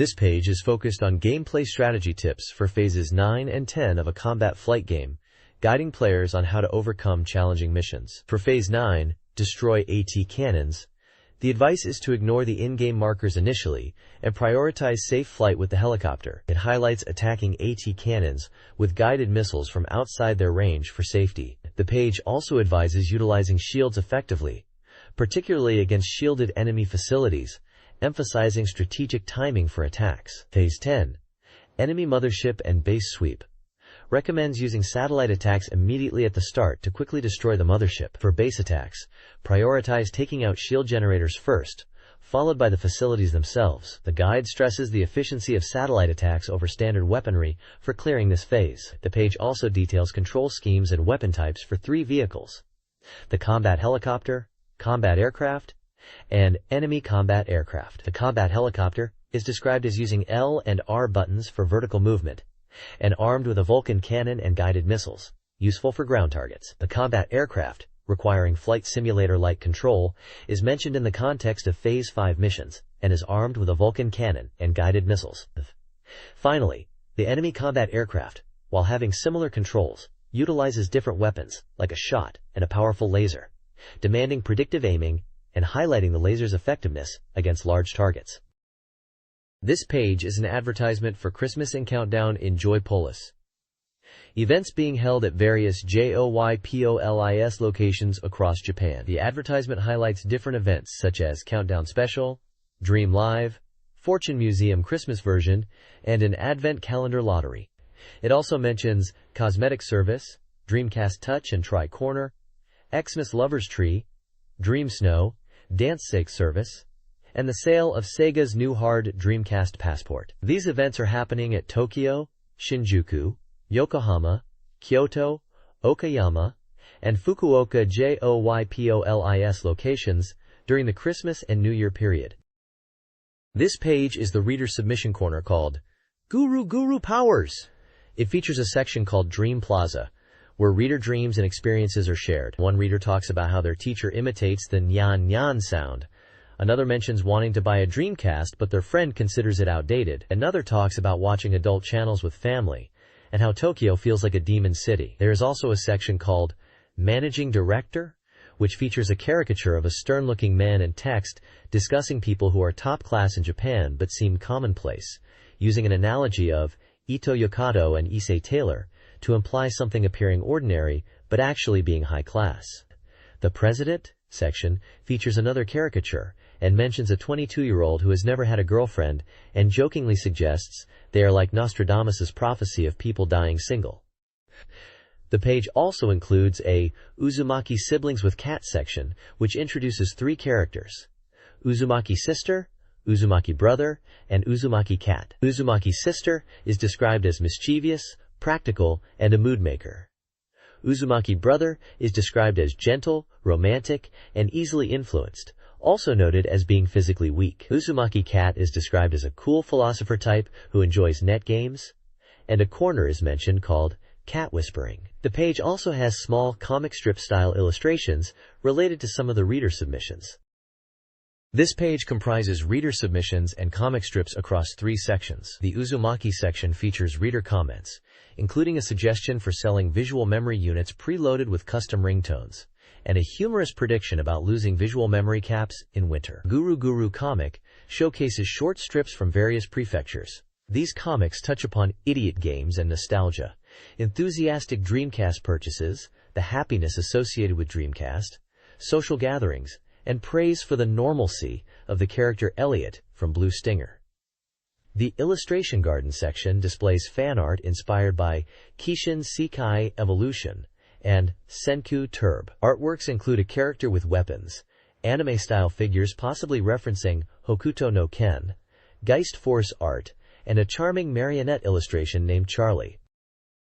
This page has a Girls Chat Corner section answering reader questions, like clarifying that 3TB refers to Virtual Fighter 3 Team Battle. Another question is about Dolly Barker from a magazine, described as a character from a New Age-style game involving space creatures. There is an advertisement for Puyo Puyon, emphasizing its chain combo gameplay, and questioning the future direction of the Puyo Puyo series after previous installments like Tsu, sun, and yon. An ad for Get Bass is also present, introducing a character named Carlo, described as a water psychic. The Dream Meeting art section showcases reader-submitted illustration ideas. One drawing features Princess Crown, suggesting potential for a puzzle game. Psychic Force 2012 is noted for its popularity, particularly among female players, as a 2D fighting game. Knights is also mentioned, with fans eager for a new adventure. Fan art submissions for Knights are included, featuring characters like a goddess teacher and a glasses collection. This page features a reader submission section called Love Cafe, where readers share messages and illustrations. One reader mentions enjoying the game Pia Carrot, and another talks about being a big fan of illustrations. There's a section called Saturn Citizens Forest, where readers are discussing Sega Saturn. One reader mentions going to their sister's house and seeing her playing Marvel vs. Capcom on the Sega Saturn. They also talk about Saturn hardware like expansion cartridges. The God Detective Palace section seems to be another reader submission corner, with manga-style drawings and comments about a character called God Detective. Narrated 2 consecutive launches appears to be a section featuring reader artwork of anime-style characters. There's a small segment announcing Volume 5 to be continued, hinting at ongoing content in the magazine. Finally, there is a mail destination and postmark section detailing how to submit content to the magazine, including guidelines for illustrations and written submissions and contact information. A small box promotes Sonic Adventure and Sonic and Cheo, with a cute illustration of Sonic and a Cheo, alongside the Dreamcast Magazine editorial department address. The next page is an announcement of prize winners for Volume 3 of Dreamcast Magazine. It lists various prizes related to Dreamcast games and accessories, along with the names and prefectures of the winners. Prizes include t-shirts for games like Spike Out, Virtua Fighter 3TB, and Baroque, as well as straps for Chojiku Yosai Macross, Super Dimensional Fortress Macross, telecards for Langrisser, DX figure sets for Super Robot Wars and Baroque, and software titles including Tokimeki Memorial and Darasoba Deluxe. Other prizes range from soundtracks and posters to clear files and YOYOs. The announcement specifies that prizes AS will be announced in the upcoming issue. This page is a weekly reading material planning page, Volume 6, titled Habit Bad. The main feature is a photo essay called Tokyo Suburbs by Takashi Hama. The article discusses the landscape of emptiness in the suburbs of Tokyo, where game centers are a source of light and entertainment. It describes the suburbs as areas built on flattened mountains and filled in rice paddies, lacking a sense of history and resembling a vacuum belt. The photographer, Homa Takashi, captures this atmosphere in his photos, reminiscent of new residential areas in Kobe City's Suma Ward before the Hanshinawaji earthquake. This page is titled Ending and features black and white photographs depicting urban scenes, seemingly capturing a sense of isolation or unease in suburban Tokyo. There's an article titled Miyuki Miyabe Likes Games, discussing the writer Miyuki Miyabe's interest in video games and her collaboration with Sega on a Dreamcast Walker column. It mentions she seems to be a big game fan and is expected to announce a scenario game for Dreamcast, potentially a card destruction game. The text accompanying the images reflects on the photographer Takashi Hama's work, describing the suburban landscapes as devoid of life and evoking feelings of emptiness and a sense of danger, even comparing it to a vacuum. It contrasts this feeling with the escapism found in game centers, which are described as offering a wild world of colorful lights and a necessary escape from the mundane reality of such places. There is also a notice for Takashi Hama's photo exhibition Tokyo Suburbia, being held at Parco Gallery in Shibuya, Tokyo until January 10th, and an associated talk show event and photo book release. The next page features the 6th installment of the Samsung Yoshimatsu Theater manga series titled Hoka Hoka Sega Family. This manga humorously depicts the Sega family, in this episode, focusing on everyday family scenarios with a comedic and slightly absurd twist. The manga title, Hoka Hoka Sega Family, implies a warm and cheerful family dynamic, which seems to contrast with the description at the bottom left, suggesting the family transforms into a strange old man family and highlights social issues in a satirical manga style. The panels show various scenes of family life, with box-headed characters in humorous situations. This page is an advertisement from a retailer called Santa, selling Sega Saturn games, Mega Drive games, CD-ROM software, X68000 software, Game Gear software, and Saturn peripherals. The advert lists a vast selection of games with prices for each platform and provides details on how to place orders via phone and fax, payment methods, and shipping information. This page is an advertisement for the Super Robot Wars F&F Final Perfect Reference Strategy Guidebook. It highlights that this single volume covers everything for both Super Robot Wars F and Super Robot Wars F Final Chapter. It's described as a must-have for fans, including complete pilot and unit data, event flowchart strategy maps, spirit command combos, and pilot and unit illustrations at 100% scale. The book is currently on sale for 2,300 yen and is B5 size with 440 pages. The advert confidently states that with this book, players can fully enjoy F&F Final Chapter. This page discusses various topics related to game music composition and current projects. The Dreamcast cast is working on a grand countdown song, A Happy New Year, for Tokyo Disneyland, aiming for a large-scale recording with voice actors and American singers. It highlights the Lunar, Eternal Blue Prelude CD, released before the game, featuring songs like Overture and Althena's Song, which helped establish the game's thematic direction and aided music creation. A game music composition lecture series focuses on theme songs for RPGs, suggesting starting after defining the world setting, using Lunar 2 Inches as an example. A profile introduces a game music composer from Matsumoto City, known for work on Grandia, Lunar, and Langrisser, with broad musical interests. Lastly, a humorous photo depicts a child covered in Pokemon stickers, illustrating an extreme feeling of Pokemon overload in the home.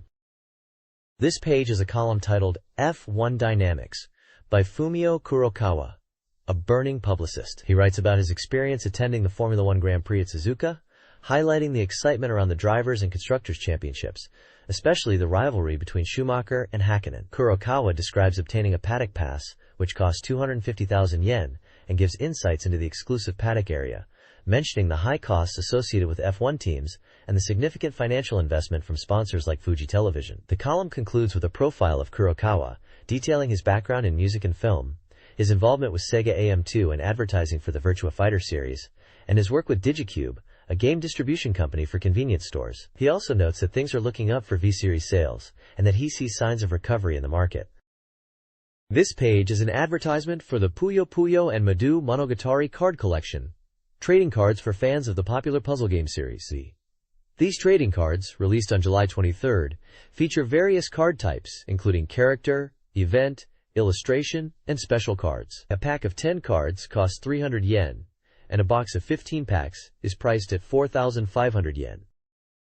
This page is an advertisement for the website Game Espot Japan, which is promoted as a free internet game information magazine. The page highlights several sections available on the website, including NEWS, which covers the latest information on Dreamcast, and other consoles like PlayStation, Game Boy, Neo Geo Pocket, and WonderSwan, including console wars and new titles. The events section reports on big game events, such as Tokyo Game Show and Amusement Machine Show. The Kali-UN section features Japanese game writers providing industry insights and exploring game history. The special section offers in-depth coverage on big game titles and interviews with game creators. Finally, the links section provides links to approximately 300 Game Maker homepages. Brief news snippets also mention games like T&E's RPG Sonata and Pocket Station and Dolphin's Melody. This page showcases advertisements for 2 manga volumes. The first is Cat Shit 1 Volume 1 by Motofumi Kobayashi, a war-themed manga based on a series from Combat Magazine featuring rabbits and cats in military roles during a Vietnam-like conflict. It promises a collection of funny and surreal war stories featuring the character Bucky, and also includes Dog Shit Number 1. The second advertisement is for Webcomics Volume 1, an anthology of CG comics from various artists, including Kiya Asamiya and Yoshiki Takaya, which were originally published online and are now available in print. The collection features CG art and comics from artists like Motofumi Kobayashi, Miruku Morizono, and Suguo Okazaki, among others. This magazine questionnaire postcard is designed to collect reader feedback. It gathers demographic information, including gender, age, school, or occupation, and magazines read regularly. The survey asks for opinions on the current issue's cover and Dreamcast peripheral purchases. It delves into content preferences, requesting readers to identify their top 3 most and least interesting articles. Furthermore, it explores hardware ownership and future purchase plans related to both Dreamcast and Sega Saturn consoles and accessories. Finally, the questionnaire assesses interest in a range of Dreamcast games and lists available Sega Saturn software titles. This page is an advertisement for the Sega Saturn game Lapis-Colored Snow, a visual novel. The advert announces a first press edition, which includes an original hologram seal, and states the game is currently on sale for 6,800 yen, excluding tax. A pre-order campaign is highlighted, offering an original photo stand clip as a bonus for pre-ordering at participating stores. The pre-order deadline is December 26, 1998. Screenshots from the game are shown, featuring the main character and in-game scenes. This page presents Naomi's Room, previewing upcoming Dreamcast titles. The main focus is on Dynamite Baseball Naomi, also known as Sega Professional Baseball, the 4th entry in the series. It highlights that this version is powered by the Naomi arcade board and boasts improved graphics while keeping the familiar controls of a lever, 2 buttons, and a bat switch. The game supports 2 players and is slated for release by the end of the year, currently at 90% completion. Screenshots show in-game action, and a section called Dorimaga Check details the bat switch control system for hitting, suggesting a dedicated controller might be released for the Dreamcast version. It also mentions positive feedback from a private showing regarding the analog lever and bat switch controls.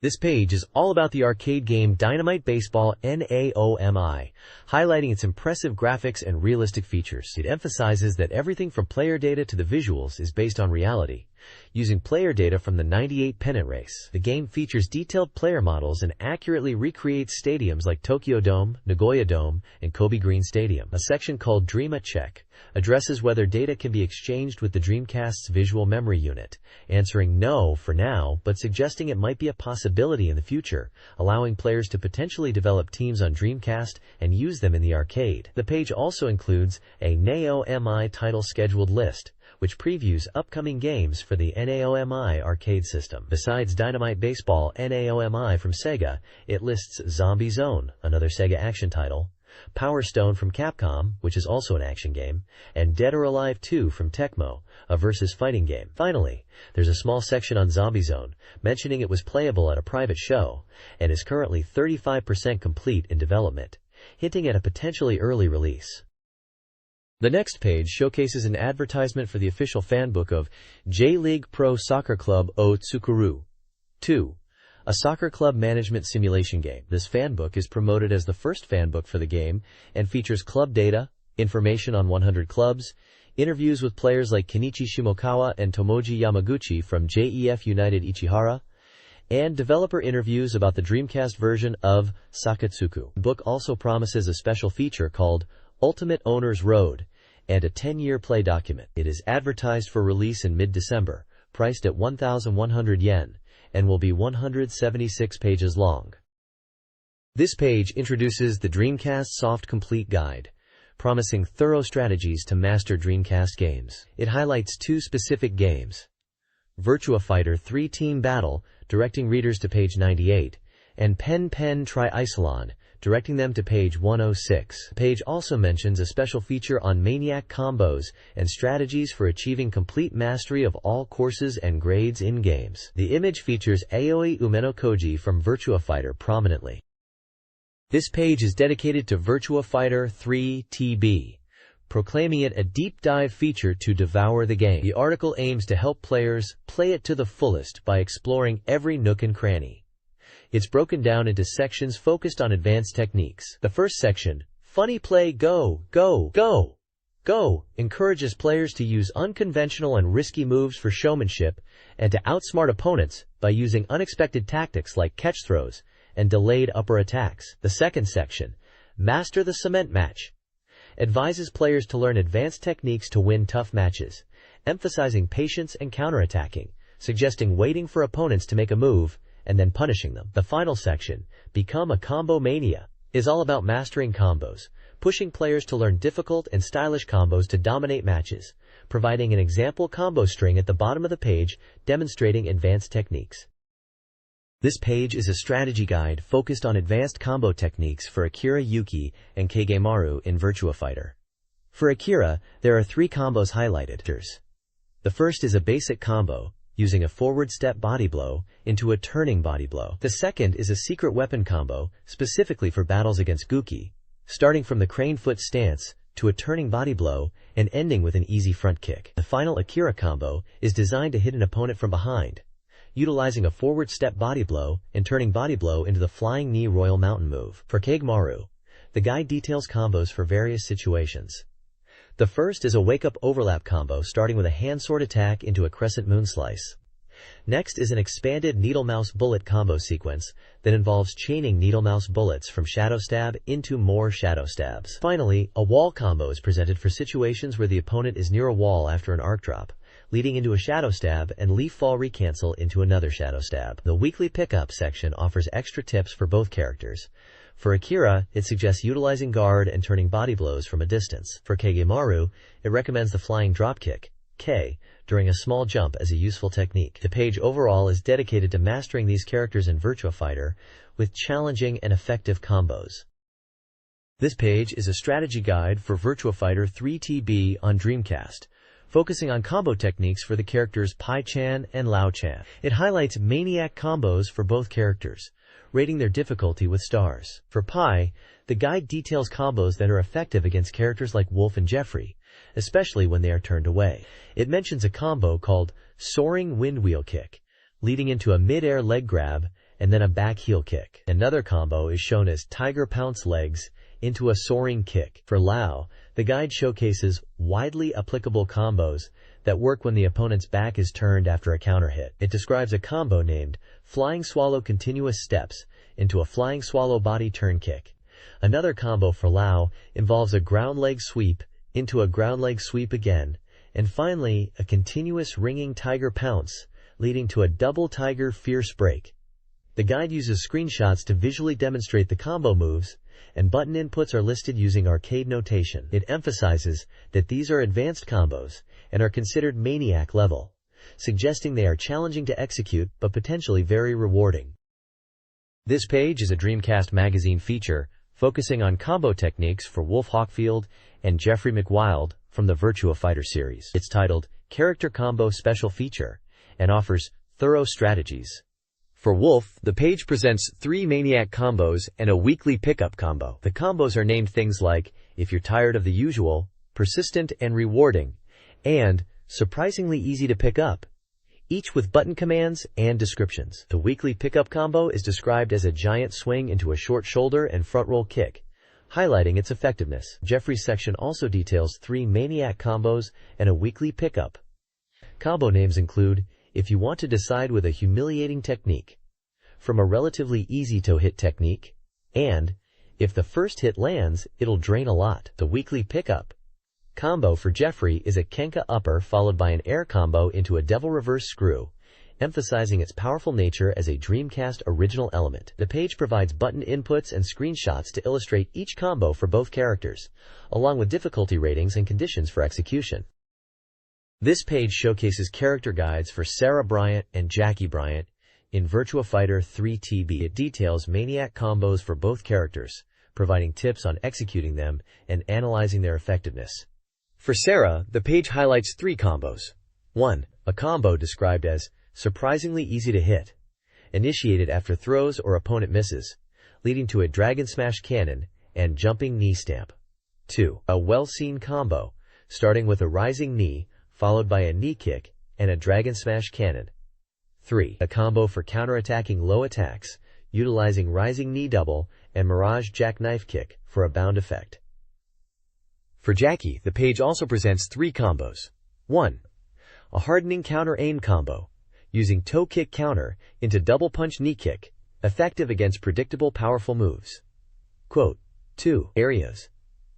A bound from float combo, using spin heel sword, described as highly situational but capable of dealing significant damage. Quote, 3. Parry. A throw escape aim combo, initiating with a kick to cause a down, and then following up with a somersault kick after the bound, emphasizing the improved usability of two-way spin kick. Each combo section includes details on conditions, characters it works on, mutual stance, terrain/wall presence, and difficulty, offering a comprehensive guide for players looking to master these characters in Virtua Fighter 3 TB. This page is a Virtua Fighter combo special feature, focusing on advanced techniques for Shun Di and Lion Rafal. For Shun Di, it highlights combos that become more effective as he drinks more in the game, increasing his drunken power. There are 3 combo sections described.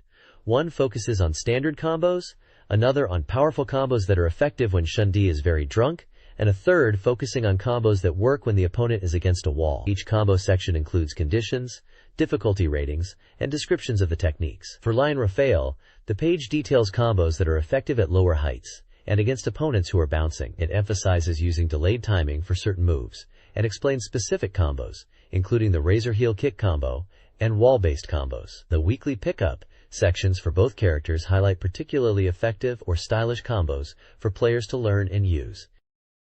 This page from Dreamcast Magazine focuses on Virtua Fighter 3 TB, specifically showcasing advanced combo techniques for the characters Aoi and Takarashi. For Aoi, the article highlights her signature move, the Cloud Kick, Kumogeri, detailing 3 combo variations. These combos are effective when hitting an opponent from behind, and against characters susceptible to air combos. One combo variation emphasizes repeatedly using the Cloud Kick to keep the opponent in the air, another uses wall bounces to extend the combo. The weekly pickup section notes that down attacks are easier to execute in the Dreamcast version, and suggests following up Cloud Kick with moves like Thunder God Break and Cloud Water. Moving on to Takarashi, the page again presents 3 Maniac combos. One combo starts with a slash attack, followed by 6 thrusting palms, and ends with a leg sweep, effective against lighter opponents when counter-hitting. Another combo, specifically against Aoi, involves a series of throws and rising attacks leading into a sweeping throw. Lastly, a more situational combo utilizes a wall bounce after a tower crusher to connect into a Thunder Dragon attack. The weekly pickup section advises ending Takarashi's combos with the first variation of sweeping throw, as the second might not always connect, especially when transitioning from arcade to Dreamcast play. This page is an advertisement for the official strategy guide for the Sega Saturn game, Real Mahjong Adventure, Summer Waltz. It states that the guide provides a complete walkthrough for the game, including strategy charts for all 7 of the female characters. It highlights that it will reveal for the first time the method to achieve the best ending, in addition to the normal ending paths. The book is packed with essential data for a complete clear, including hidden event introductions, and it encourages players to get the girls using the guide. The advertisement mentions it's currently on sale for 1,400 yen, is A5 size, and has 112 pages. The image features artwork of the anime-style characters from the game. This page is a strategy guide for the Dreamcast game Pen Pen Tri-Isolon. It focuses on 2 courses, the Unexplored Region course and the Kraken course. For the Unexplored Region course, it highlights Point A, proceed through the center of the course, detailing how to navigate the dash zones after the tail slope and through the cobblestone area, suggesting to go straight into the dash zone to minimize time loss. For the Kraken course, Point B, break through the gaps in Kraken's neck, explains how to navigate the underwater area, advising players to consider Kraken's face direction to pass through the gaps smoothly. There's a 1-point check section, emphasizing the right curve leading to Kraken's neck and how to use the outer wall for a fast route, giving players an advantage over rivals who might take a wider path. The GE Fastest King interview section talks about the best S-shaped points in Area 1, and advises players to continuously press the button during all underwater areas in Area 2 for maximum speed. Finally, there are tips for time trial mode in both courses, recommending players stick to straight lines and find spots to bounce back effectively. For water starts, it suggests starting strokes right before hitting the water surface. This page is a strategy guide for the Dreamcast game Cool Cool Tune, focusing on Areas 3 and 4. Area 3 is called Ice Bat Cave, and Area 4 is Nauman Elephant Tooth Sword. Point C advises players on how to avoid ice bats by stepping down a level on the ice platforms.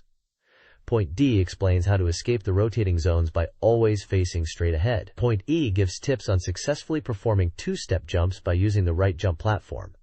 Point F suggests taking the left route at branching paths. The GE Fastest King Ask Nakamura section provides tips from a skilled player, Nakamura, mentioning that in Area 3, players should be careful about wall collisions, and that thin line jumps and small jumps are effective.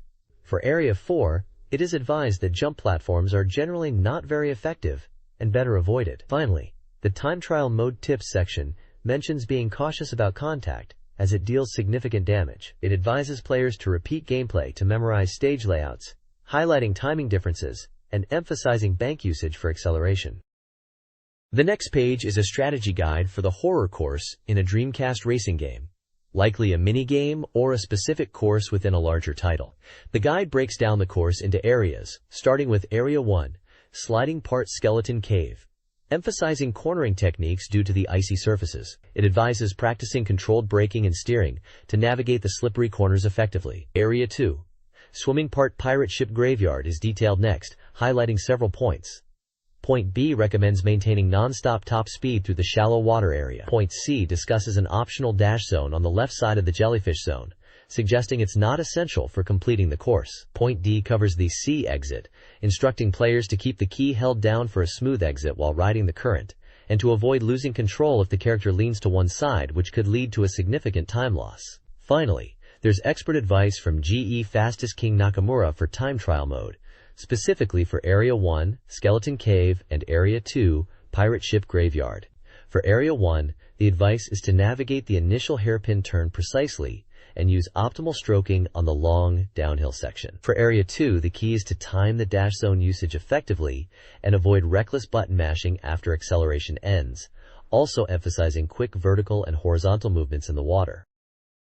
This strategy guide covers Area 3, Running Part Horror House, and Area 4, Sliding Part Halloween Road, in a horror game.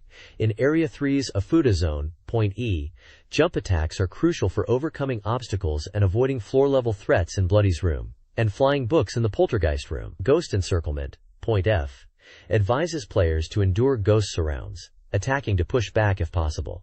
Otherwise, focus on surviving to maintain lead. Area 4's Halloween Road sliding section recommends a right pointing arrow, left pointing arrow right route at the intersections. Point G, warning about tree collisions from excessive speed and suggesting slight input adjustments. Afterwards, consistent left inputs are key. Game expert Nakamurashi suggests for Area 3, rotating inputs at the entrance for speed. For Area 4, he highlights the initial right bank's difficulty, advising against leaning too far left, and emphasizes full throttle and maintaining high average speed throughout the rest of Halloween Road, including jumps and water sections, for optimal time trial results. This page dives into tips and tricks for the Dreamcast game Pen Try Isolon, focusing on a time attack contest. The guide sets a challenging benchmark time of 2 minutes 30 seconds. It breaks down target times for different areas within the game, giving Tina's times as examples. 35 seconds for Furu Jelly no Oka, 1 minute 14 seconds for Okashi no Mura, and 1 minute 30 seconds for Soft Cream 2. The page highlights character performance in 2 modes: slide and run, comparing character stats like acceleration, turning ability, grip, dash, and snow resistance in tables. Characters like Sparky, Back, Tina, Mr. Bao, Joe, Sneak, Valerie, and Hanamizu are listed with ratings for each stat represented by circles, triangles, and crosses. It notes that characters like Sneak have low ground resistance, making them harder to stop and better on ice, and Mr. Bao is highlighted as #1 overall for run mode, despite being weaker in slide and swim, while Hanamizu is noted as being faster walking backwards. The topics section encourages players to aim for first place in all courses and grades before attempting a second playthrough, hinting at increased CPU difficulty in the second loop for skilled players. Another section focuses on jump attacks as a technique to vault over opponents, particularly effective for smaller characters like Chibi Pen, suggesting it can be used both offensively and defensively to avoid attacks and gain an advantage. A Dreamcast Magazine page details a competition for the game Pen Trisalon on Dreamcast. Players are challenged to a time trial on the Okashi course, with a target time of 2 minutes 30 seconds, excluding the character Hanamizu. Entry requires recording the entire gameplay and race replay on VHS tape, sent alongside a paper containing name, address, age, occupation, phone number, best time, and character used, to the Dreamcast Magazine editorial department. Prizes range from a 21 inches TV monitor, Dreamcast controller, and Rumble Pack for first place, to controllers and Rumble Packs for second to fifth place. Top 20 finishers also receive an original phone card and a pen punching item. The entry deadline is January 4th. Postmark valid. Gameplay tips highlight speed characters Joe and Sneak for time trials, explain weight's influence on bumping and slopes, and describe the gluttonous flying counterattack. Character size impacts damage, with larger characters dealing more damage to smaller ones, and vice versa. The next page is an advert for the Cybertroopers Virtual on Oratorio Tangram official guide. This guidebook, priced at 1,500 yen for 224 pages, is aimed at new players of Virtual on Oratorio Tangram. It covers all 11 playable Virtuoids, explaining their controls, attack techniques, and game systems in an easy-to-understand manner. The guide also includes strategies for CPU battles, a special section on AJIM's moves and attacks, and an interview with Virtual Evanon producer Juro Kawara. It is published by SoftBank. This page is from Creator Biography Volume 6 inches and features an interview with a game creator. The article is titled Creator Biography and People with History, Sega's Bard. It mentions Cybertroopers Virtual On and highlights the creator's background. The interview section, titled Elementary School Days, discusses the creator's childhood. He describes himself as quite ordinary and talks about his role as the producer of the Cybertroopers Virtual Ason series, which created a new trend in 3D fighting games. He reflects on his past and says his life has been turbulent. He mentions receiving game washing in a sense. The creator talks about his childhood being spent mostly outdoors, not being home much, and his family not owning a TV. He played soccer at school and engaged in war games in empty lots. He notes that he did diligently apply himself to doing what he wanted to do, expressing his desires, and describes his elementary school days as a common delinquent period. He continues discussing large-scale war games with around 4,050 people, organizing tactical battles, and experiencing injuries and parental scolding, which was common. He jokes about his popularity at the time being that he was always one step ahead of the soccer ball. Juro Watari, a Sega AM3 producer born in 1964, is interviewed about his childhood. He enjoyed arcade games like Donkey Kong and Monopoly and preferred outdoor play with building blocks rather than toys. In school, he favored science, social studies, and art, playing basketball instead of baseball, and enjoying yo-yos. While acknowledging the impact of Mobile Suit Gundam on robot anime culture, Watari admits he wasn't initially a fan, finding the manga childish and the Kukuru's Doyen's Island episode simple and geared towards children, though he later appreciated it. He played piano for many years and humorously described himself as not a cute child, but was involved in military-themed children's programs, hinting at early interests. This page is an interview with a game creator discussing his motivations and childhood experiences. He states his motivation for creating games is to make things that everyone can enjoy. He recalls his childhood playing in secret bases and collecting insects. He was inspired by anime such as Mazinger Z and various robot anime series like Combattler V, Magne Robo Gakine, Groiser X, Makanda Robo, UFO Senshi Dai Apollon, and Machine Blaster. He also mentions his interest in Gundam and Virtual On. The creator talks about his enjoyment of history and poetry and how his passion for creation stems from a desire to build things that resonate with a wide audience.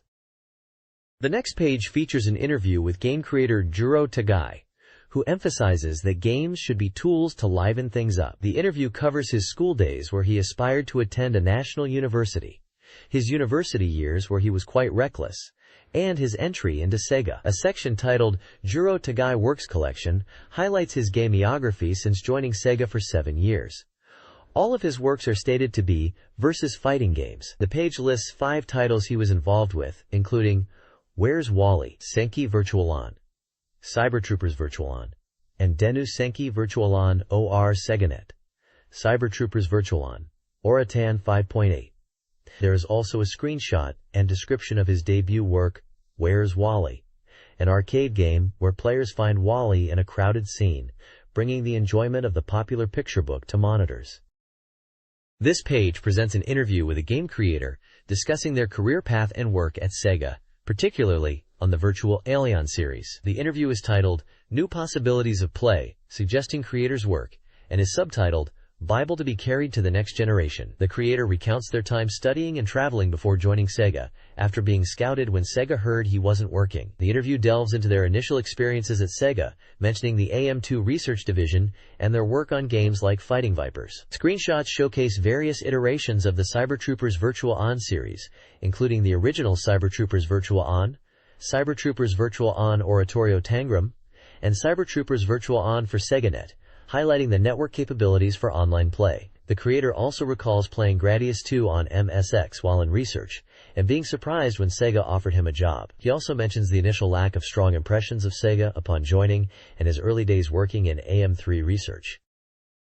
This page features an interview with the game creator Wataru, who is well known as the parent figure of Virtual On. The interview delves into Wataru's thoughts on game creation, highlighting his emphasis on making games that are enjoyable and facilitate communication among players. He reflects on his career starting with older game boards and his early experiences, including working on titles like Virtua Processor and NBA Jam. Wataru shares his perspective on the shift from single-player to multiplayer gaming and how this influenced his game design philosophy, particularly evident in Virtua Fighter and Virtual On. He discusses the fun in creating games as tools for users to enjoy and prioritize the user experience. The page also advertises 2 companion books, Cybertroopers Virtual On Reference Schematic, which is a B5 size softback, and Official Guide for Cybertroopers Virtual On, which is A5 softback, both providing further details on the world of Virtual On.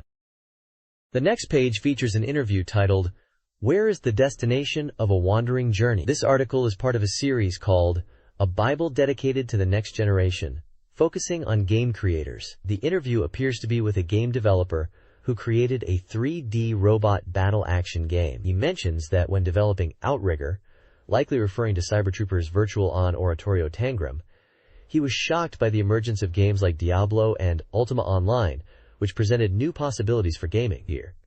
He felt that Outrigger might be seen as an old game and expresses the desire to present new possibilities in games as a creator. He emphasizes the importance of communication with people and creating games with a structural style. He reflects on the fast pace of game consumption and the narrow range of choices available in Japan, using the analogy of food choices limited to junk food or high-class cuisine. He believes in providing players with a wider selection of choices. The interviewee stresses the importance of figuring out what you want to do early in life, gaining insight and wisdom, and having a forward-looking attitude. He believes in the importance of positivity and finding interesting things in the world, and helping others see them too. He concludes by mentioning he feels like good things are still out there, and he can grasp them. This page is an advertisement for the Noel 3 Perfect Guidebook. This strategy guide is for the game Noel 3, Mission on the Line, and it promises to teach you hacking methods at Ijiri High School. It includes main character data, hacking nanodata, how to increase your affection with characters like Yuki, Ayumi, Megumi, Chinatsu, and Kotomi, story branch details, escape mode explanations, and interviews with voice actors and developers. The book is a 5 size with 128 pages and was scheduled for release in mid-December 1998 for 1,300 yen. This page is the content page for Sega Saturn magazine, dated December 25, 1998. It highlights upcoming and newly released Sega Saturn titles and strategy guides within the magazine. Coming soon titles include Sakura Wars, Sonic 3D Blast, the Japan-only Roommate W Futari, Farland Story, The Mark of the Holy King, which was Japan only, and Yoshimoto and Mahjong Paradise, also Japan only. New releases feature Magical Night Dreams, Cotton 2, released internationally as Magical Ho-Ho Ensemble 2, and the Dungeons & Dragons collection. Strategy guides are available for the Japanly Noel 3, Capcom Generation 5, another name for Capcom Generation's 5th collection. Fighting games, the Japanly Tumei Nakumo or Snow of Glass, the Japanly Real Mahjong Adventure, Umihi Summer Waltz, and the Japanly Wizardry Lilisman Saga. The page also lists Sega Saturn software reviews and back cover shopping, and features an image of Sonic 3D Blast, Flicky's Island artwork. This page details the top 10 best-selling Sega Saturn games and previews forthcoming titles. The bestseller list is topped by new entries including Idol Janshi Tsuchipai, Mecha Limited Edition, Find Love 2 Rhapsody, and Wizardry, Lilgamen Saga in the top 3 positions. Other top 10 games include Etude Prologue, The Wavering Heart's Shape, She's, Seasons, Grandia, Memorial Package, Senkyo Fever Jiki Simulation S Volume 3, Marvel Superheroes vs. Street Fighter, Pia Carrot, EU Koso 2, and Shining Force 2, Scenario 3, Ice Flame of Evil God. Upcoming releases are scheduled for December 17th, with Yoshimoto Mahjong Club and Farland Story, The Path of Time. December 23rd will bring 6-inch My Darling, Girl Doll Toy, Langrisser Tribute, and Sakura Wars Taigeki Graph. January 14th, 1999, will see Battle Arena Toshinden Subaru and Roommate W2 People. Future releases without confirmed dates include Mega Man 8 Metal Heroes, J-League Pro Soccer Club O Sukuru, More Than Kiss, Millennium Fire, and several others slated throughout 1999.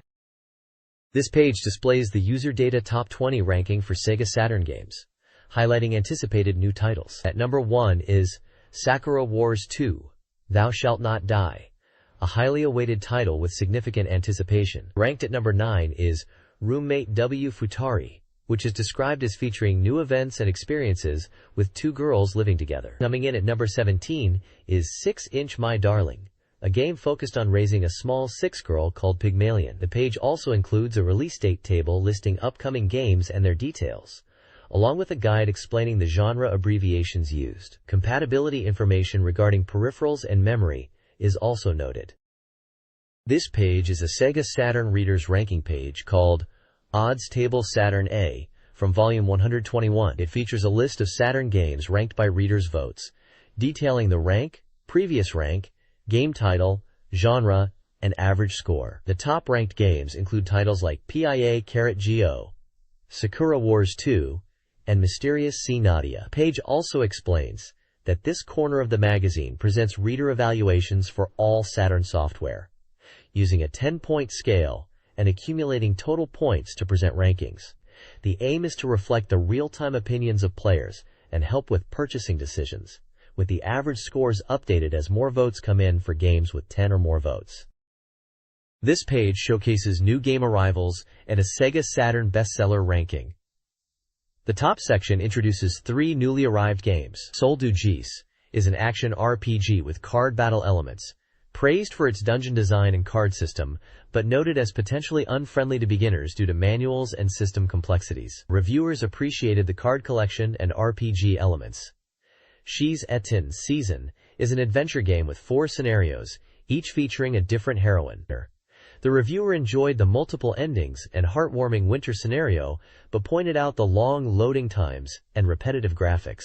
How to Become a Wizard is an RPG likened to Marie no Atelier, with a focus on gathering materials and creating magic. Reviewers found it enjoyable and easy to get into, despite some loading issues.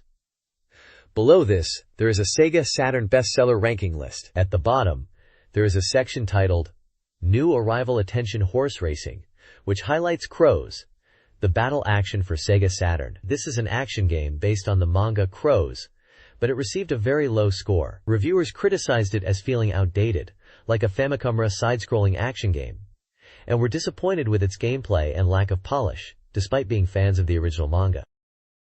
This page is a Sega Saturn software sales ranking chart, listing games from rank 409 down to 781. It appears to be a weekly popularity chart based on reader votes or sales data, with columns for previous rank, this rank, software title, genre, and average score. The top games listed include titles like Zork I, Willy Wombat, Sangokushi IV, Romance of the Three Kingdoms IV, FIDA Remake, Emblem of Justice, and Mahjong Tournament Special. Many genres are represented, from adventure, action, strategy, RPG, table games, and racing, showing a diverse range of popular Saturn titles at this time. Further down the list are games such as Deep Fear, Panzer Dragoon Saga, Grandia, Burning Rangers, Sakura Wars 2 Feet, Radiant Silvergun, Guardian Heroes, Astal, and Virtua Fighter 3 Feet. The page provides a snapshot of the popular Sega Saturn games in Japan during this period. This page features a review of the Sega Saturn RPG Black Matrix, titled, This is the RPG You Must Play. The review highlights its deep scenario and gameplay, dark and unique world, strategic combat system, and compelling 10-chapter story, despite simple visuals. It emphasizes the game's mature themes and innovative approach to the RPG genre. Reader comments praise the game's world and characters. Others piece. The development team from Flightplan and NEC Interchannel also encourages players to experience their unique creation. Additionally, the page includes an odds table Saturn D, a popularity ranking of Sega Saturn games based on reader votes, listing various titles and their scores. Game releases for November 26, 1998 on Sega Saturn are previewed, including Idol Janshi Suchi Pai Special Version, Adventure, Wizardry Gaiden, Lilirga Min Saga, RPG, Find Love 2 Rhapsody, Simulation, and Etude Prologue. Kokoro Hikaru Tokimeki no Utakata, Adventure. Each preview highlights key features and praises, such as story, gameplay, graphics, and characters, while also noting minor drawbacks. The page features a reader-voted ranking of Sega Saturn peripherals and announces the continuation of the Sega Saturn reader race, despite the Dreamcast's arrival. A new wearing order prediction game is introduced for Dreamcast 7 Cross, and an odds prediction game asks readers to predict Sonic Adventure's average score. Finally, a lottery is advertised for a Dreamcast arcade stick and visual memory prize for postcard submissions with software preferences, alongside a list of winners from the prior issue's draw.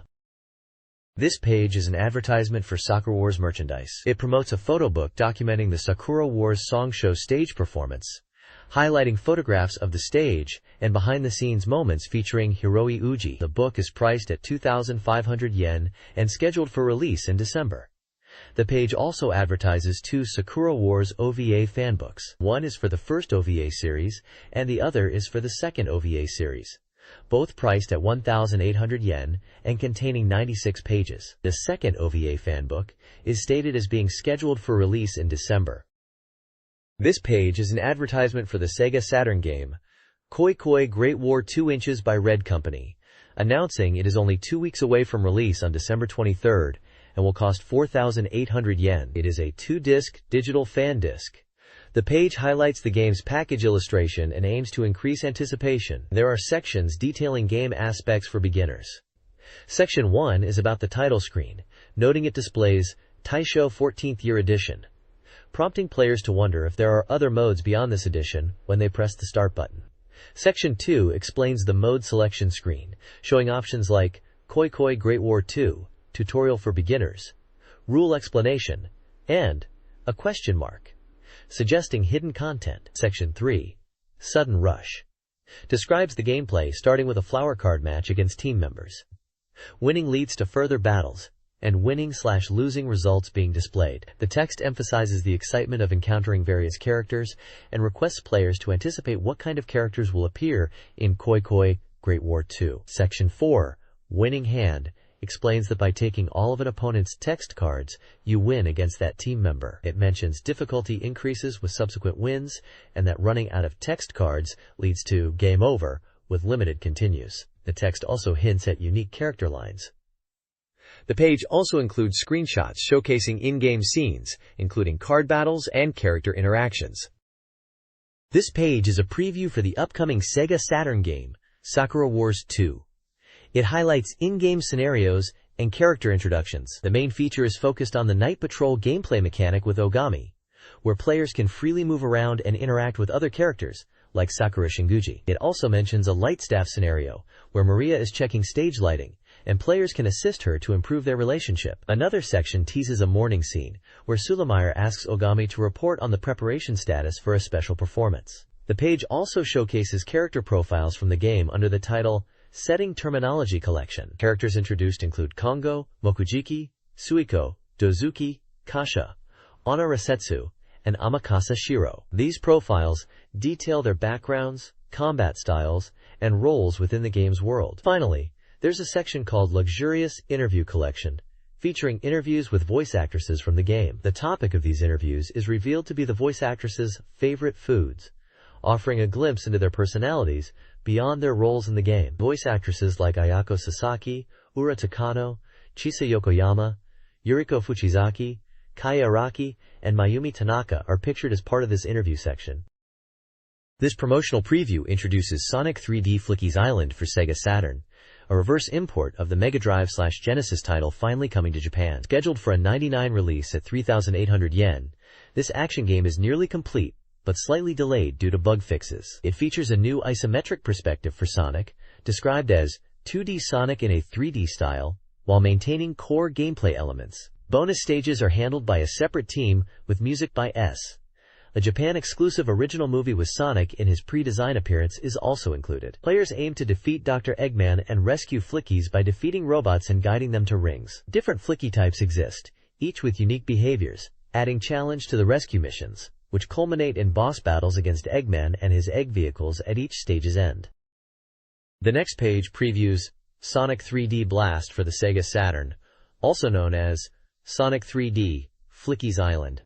This installment sees Sonic on Flicky's Island, where Dr. Eggman is capturing Flickies to find the Chaos Emeralds. The island is described as having 7 zones, and the page details 4 of them. Green Grove Zone, a natural and peaceful zone. Spring Stadium Zone, a pinball-themed stage. Rusty Ruin Zone, with rotating floors. And Diamond Dust Zone, a slippery ice zone. The article mentions collecting Chaos Emeralds and encountering Tails and Knuckles. There's also a section titled Sega Takasaki Speaks, Sonic 3D Release Secrets, which appears to be an interview discussing the game's development and its evolution from the 3D stages in Sonic Jam and further towards Sonic Adventure on Dreamcast. Mr. Takasaki mentions the desire to bring a polygon-based Sonic game to Saturn, despite the Mega Drive version already existing, and his personal request to create this Saturn edition.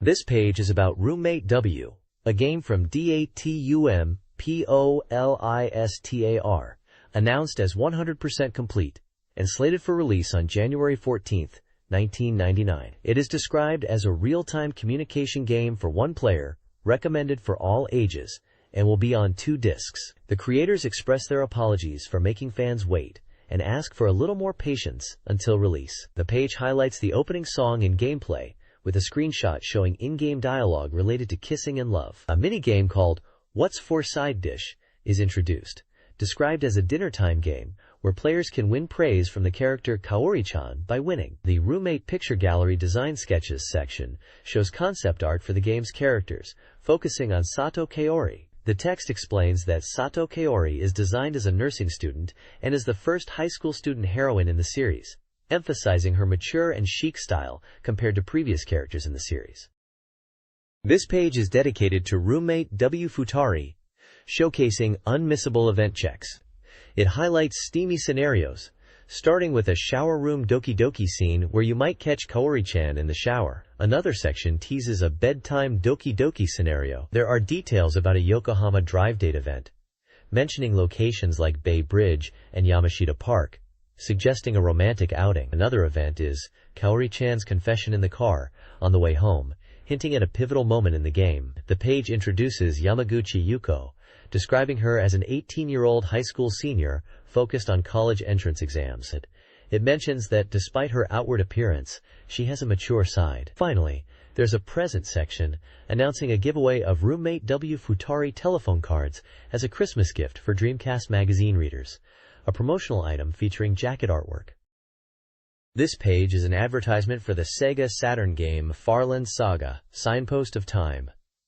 It is a simulation RPG set 8 years after the previous game in the series. The game follows Corinne, a magician girl from the first Farland Saga, as she travels to a new continent to become a renowned adventurer. Players will take on quests from guilds, gather information in towns, and engage in battles.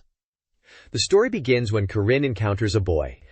The game features cute, deformed characters. Farland Saga, Signpost of Time for Sega Saturn was released on December 17th, with a limited edition priced at 7,800 yen and a standard edition at 6,800 yen.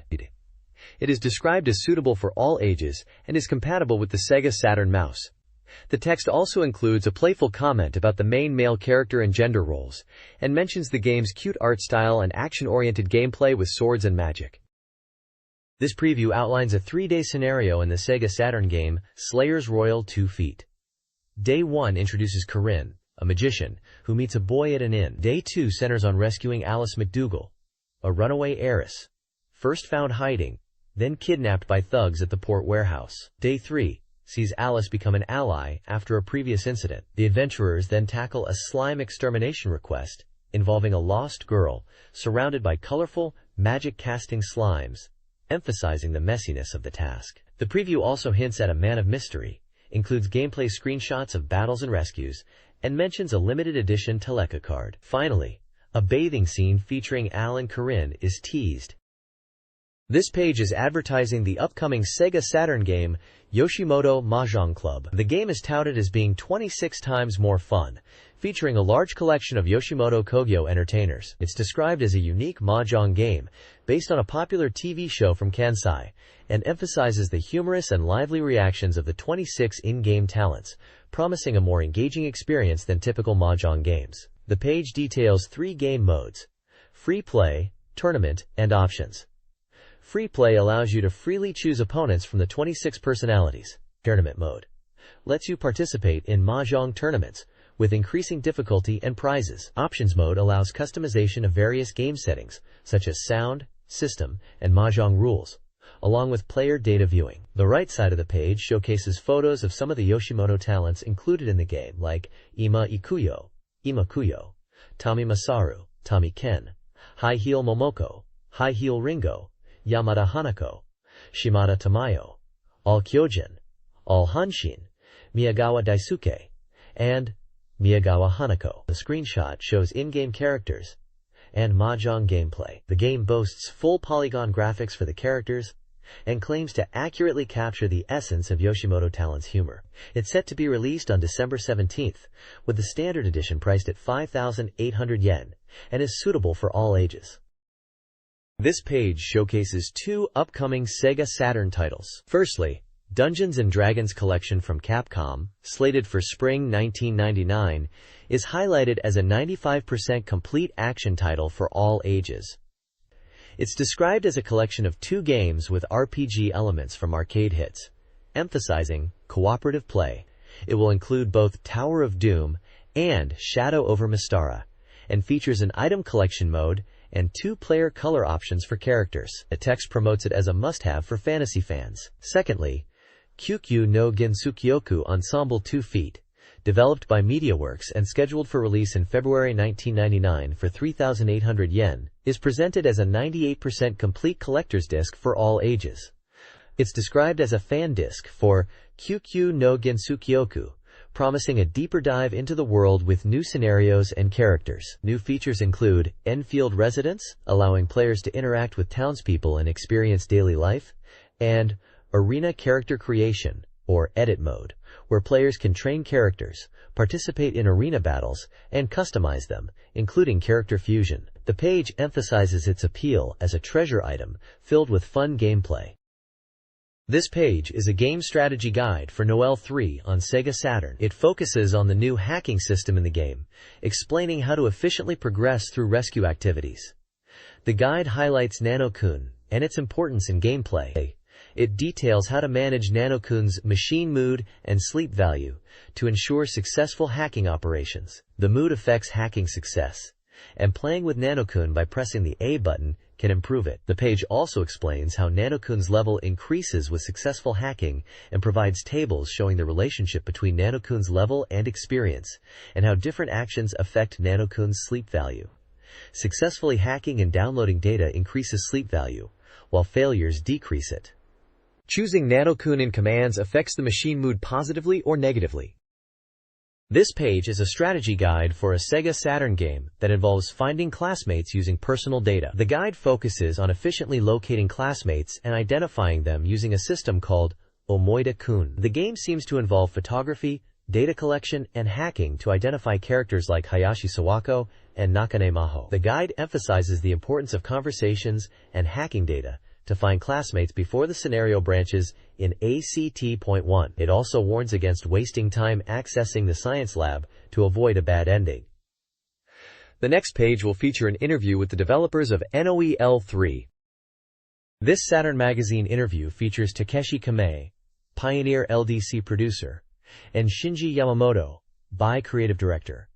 Discussing the development of NOEL 3, Kamei reveals, NOEL was initially conceived as a stage drama, aiming for a data drama style, and NOL 3 inches took over a year to develop, focusing on database, program, and data creation. Yamamoto, involved from planning, mentions the initial tower setting concept and escape scenes. Early ideas like surveillance cameras guiding students were replaced by a player-centric monitoring room. Dialogue scenes evolved from close-ups to dialogue balls, leading to a more flexible conversation system in NOEL 3 inches, with expanded dialogue choices for engaging with characters like Yui, Kane, and Ayumi. Kamei emphasizes NOEL's focus on character conversations, enhanced in NOEL 3. The core game's development, starting around December 1996, took approximately 4 months after the initial planning.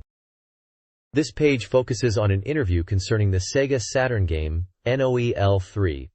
The interviewer and game developer, Yamamoto, discussed the game's development and future plans. Yamamoto mentions his desire to depict the characters' lives after graduation in a road movie style for the next installment. The page highlights detailed settings of NOL 3 inches, which builds upon the PlayStation version NOL by connecting stage backgrounds and streamlining the scenario. The sheer volume of settings data accessible within the game is noted. There's a section about a hacking CD-ROM, which is a pre-order bonus containing a large amount of text and voice data, emphasizing the extensive audio content within the game. The character Elisa is featured, described as a support OS character, displayed on the screen's bottom right. Originally planned as a Humana-type computer character, alongside other girls like Tina and Yuri, her design exists, but she didn't fully materialize in the way initially envisioned. Finally, the page touches upon the game's animation, noting that the digital animation converted for Saturn, even from analog film, achieved high quality with minimal noise, representing a top-tier animation level for Saturn movie games. This strategy guide for Capcom Generation 5, Street Fighter II Collection on Sega Saturn offers tips and tricks for players. It features Trivia 1, focused on countering foot sweeps with quick attacks. The All-Cast Battle section details Super Versus mode, unlocked by achieving secrets in all included games, and CPU Battle Mode, unlocked by clearing all titles without continues, noting its challenging CPU. Trivia 2 inches provides character-specific anti-air techniques, such as Ryu and Ken's Dragon Punch, Chun-Li's crouching kicks, E-Honda's Super Headbutt, Blanca's rolling attack, Guile's somersault kick, Zangief's double lariat, Dhalsim's kicks, Bison's crouching medium kick, Balrog's crouching punches/kicks, and Sagat's tiger uppercut. Vega notably lacks a listed effective anti-air. The page also includes gameplay screenshots, showcasing in-game action. The next page is a strategy guide for a fighting game on the Sega Saturn, likely Street Fighter Alpha 2. It's packed with move lists and combat advice for various characters, including Ryu, Ken, Chun-Li, E-Honda, Blanca, Guile, Zangief, Dhalsim, Balrog, Sagat, and Vega. The guide gives tips on chaining normal moves into combos and understanding the properties of special moves. It emphasizes the importance of knowing when and how to use special moves effectively, particularly considering the vulnerability after they are blocked. Screenshots illustrate in-game action, while text boxes offer trivia and expert advice to help players master the game's fighting mechanics. This page is a strategy guide for the Sega Saturn game Ruriro no Yuki, Glass-Colored Snow, a romance-adventure game. It highlights tips on how to increase affection level through proper dialogue choices and focusing on one girl at a time to avoid missed events. The guide mentions happy end scenarios, which are influenced by the affection level, and suggests checking the H level to determine the ending. It introduces the character Yoko Narukawa, describing her as a character that could be an obstacle in romance. The guide provides information on appearance spots for her during the second semester in the science club room after school, and during winter break in the shopping district during the day and evening, and the park during evening and night. Event occurrence conditions are listed. The first event occurs on 1/2 with Yoko and Hatsumi, and the second on 1/4 after the New Year holiday in the club room. The guide also advises using advice and intuition commands to help players navigate choices in the game. Screenshots show gameplay scenes, affection meters, and dialogue boxes. The game was released on December 10th and costs 6,800 yen. This strategy guide details dating 3 female characters, Megumi Hoshino, Yukina Okusato, and Ayaka Hinomiya in a game. It outlines their appearance locations like the school, shopping street, park, and shrine at specific times. For Megumi, events occur December 24th at night, and after December 31st with her father. Yukina's events are on December 17th when drunk, and January 1st for Hatsumud. Ayaka's events happen December 27th at night at the school gate, and January 1st chasing light. To progress with Yukina, always accept dates and push her down when angry. For Ayaka, regular park and shrine visits are key, and taking Yuzuki out more than 4 times between the 8th and 13th helps trigger her appearance. This page is a game guide for the Sega Saturn title Sea Waltz, Summer Waltz, a mahjong adventure game. The guide explains how to unlock hidden events and scenes that become available from the second playthrough onwards after achieving a happy ending with any of the heroines. It details special scenes for each heroine, such as for Mizuki, kiss in the closet, triggered during the second confession scene. For Karoli. For Tamami, Queen of Watermelon splitting event, on the 16th day at the beach. For Chris, Happy Hot Pot Party event automatically occurs on the 18th night, which is Chris's birthday. For Akira, ultimate bathing suit weapon scene on the 30th day at the beach. For Yukari, the bare face only I can see event, which happens on the 15th day at the museum when Yukari's intimacy level is at maximum. For Makoto, protagonist's artificial respiration event on the first day at the beach. The page also mentions a hidden truth in the side prize related to winning the Fossil Grand Prix, where players can discover a small hole in the bath and scroll in 8 directions to peek into it. This guide focuses on the extra scenario in Harugasaki 98 Summer Life, a side story recommended for players who enjoyed the C scenario. Serving as a complete conclusion, it features a different protagonist and emphasizes text reading and choices. Unlocking Extra requires achieving happy endings with all 7 heroines, after which the title screen changes, and Extra becomes accessible. A practical Harugasaki 98 Summer Life Guide is provided, a schedule table detailing the locations of heroines like Tomino Mizuki and Fujiwara Aya across different days and times in various locations. Screenshots illustrate scenes from the extra scenario, including Joe's appearance and investigation start, showcasing character interactions on the beach, and a fossil digging event involving female characters searching for a fossil.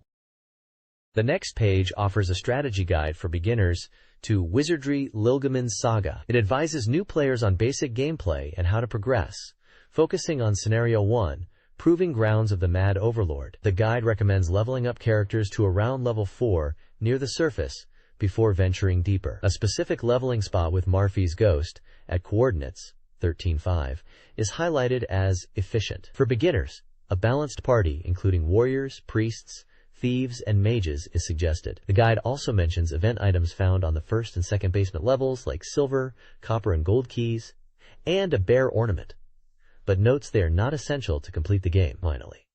Finally, it advises that not every floor needs to be explored, and essential floors to visit are levels 1, 4, 9, and 10, accessible via elevators.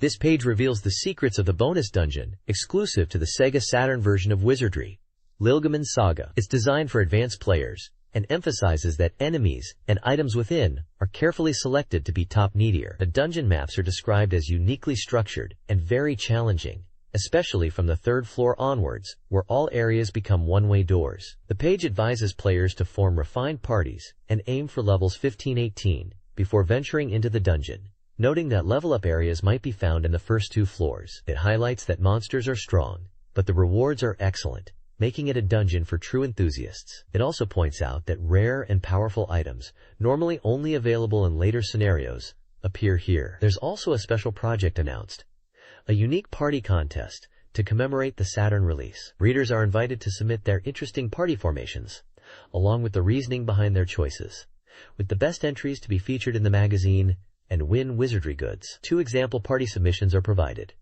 Provincial Wandering Party and Corporation Headquarters Party, each themed with specific character classes to illustrate creative party composition ideas. This page is a Sega Saturn game review page from a magazine dated December 11th to December 17th, featuring 2 games, Yoshimoto Mahjong Club and Farland Saga Toki no Dao Hyu, which is part of the Farland story series. Yoshimoto Mahjong Club is a mahjong game featuring Yoshimoto Kogyo talents. Reviewers highlighted the fast response and engaging mahjong gameplay. Some found the polygon graphics of the comedians a bit strange, but enjoyable and funny.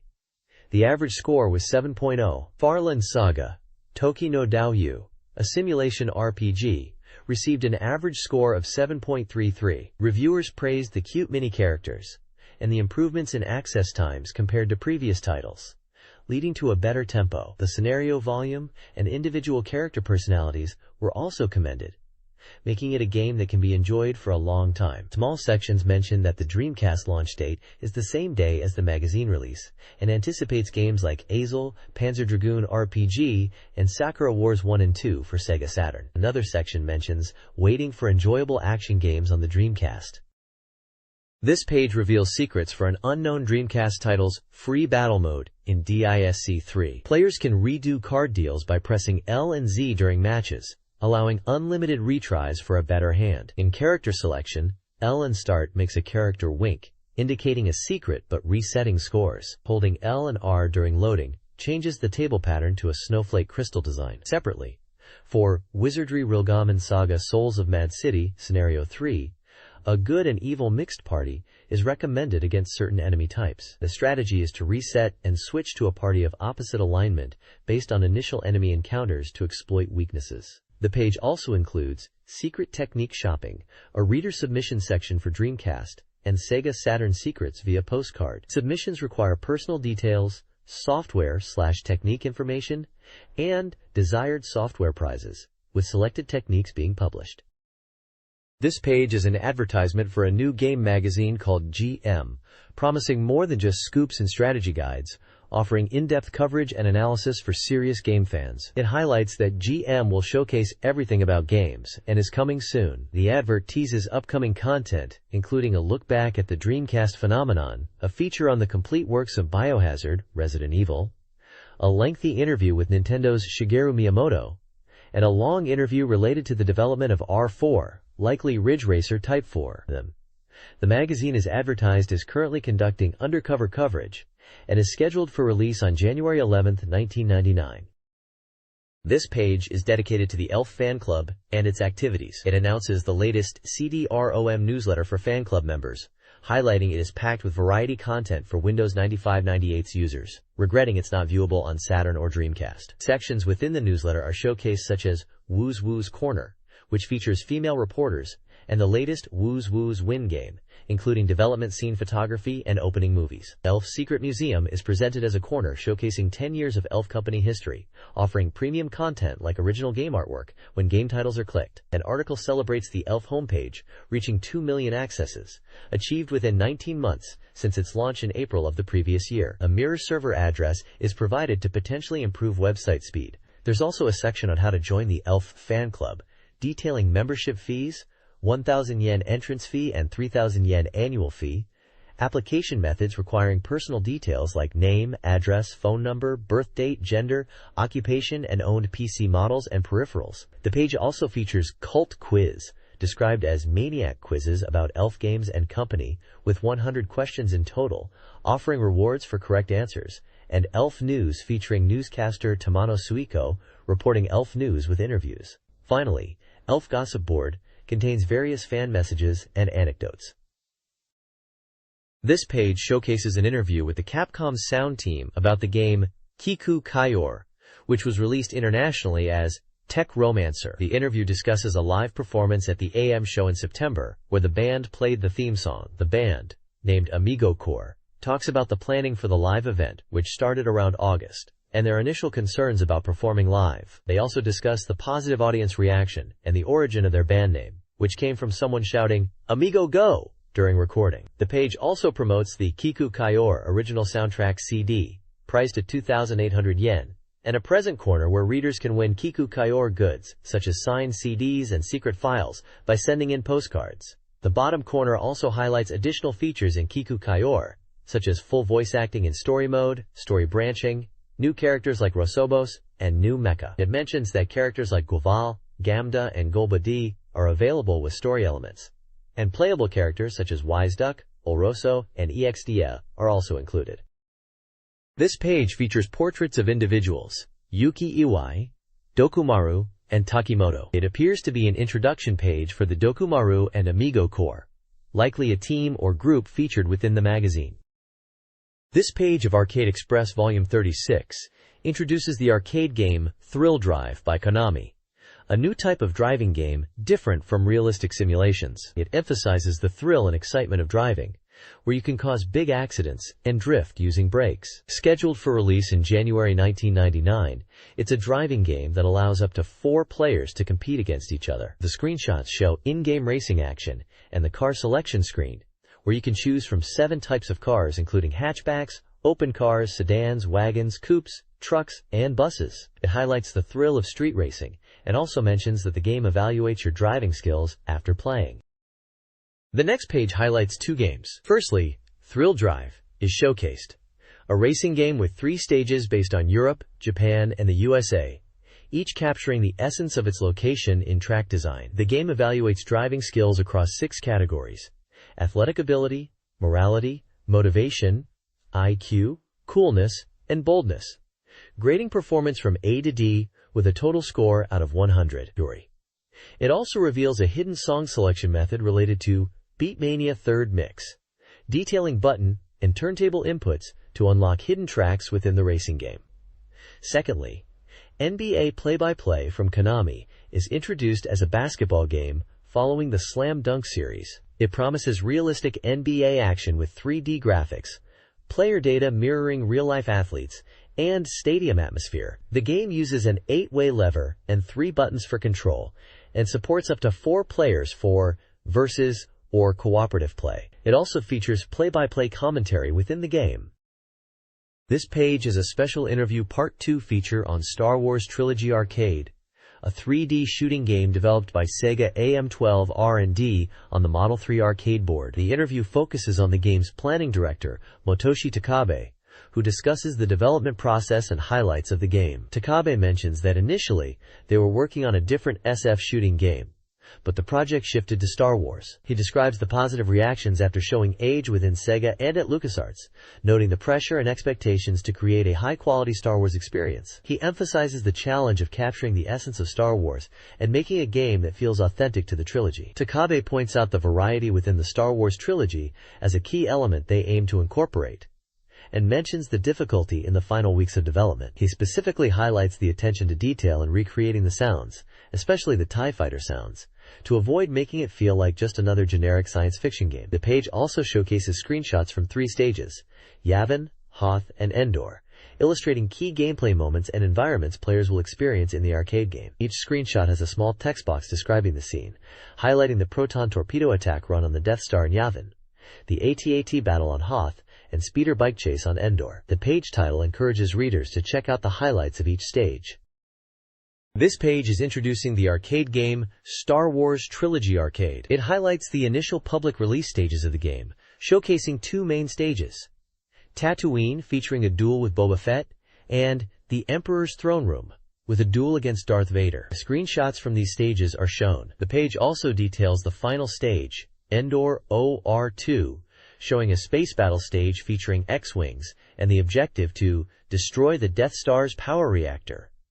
There is a section discussing game flow, explaining the stage selection process.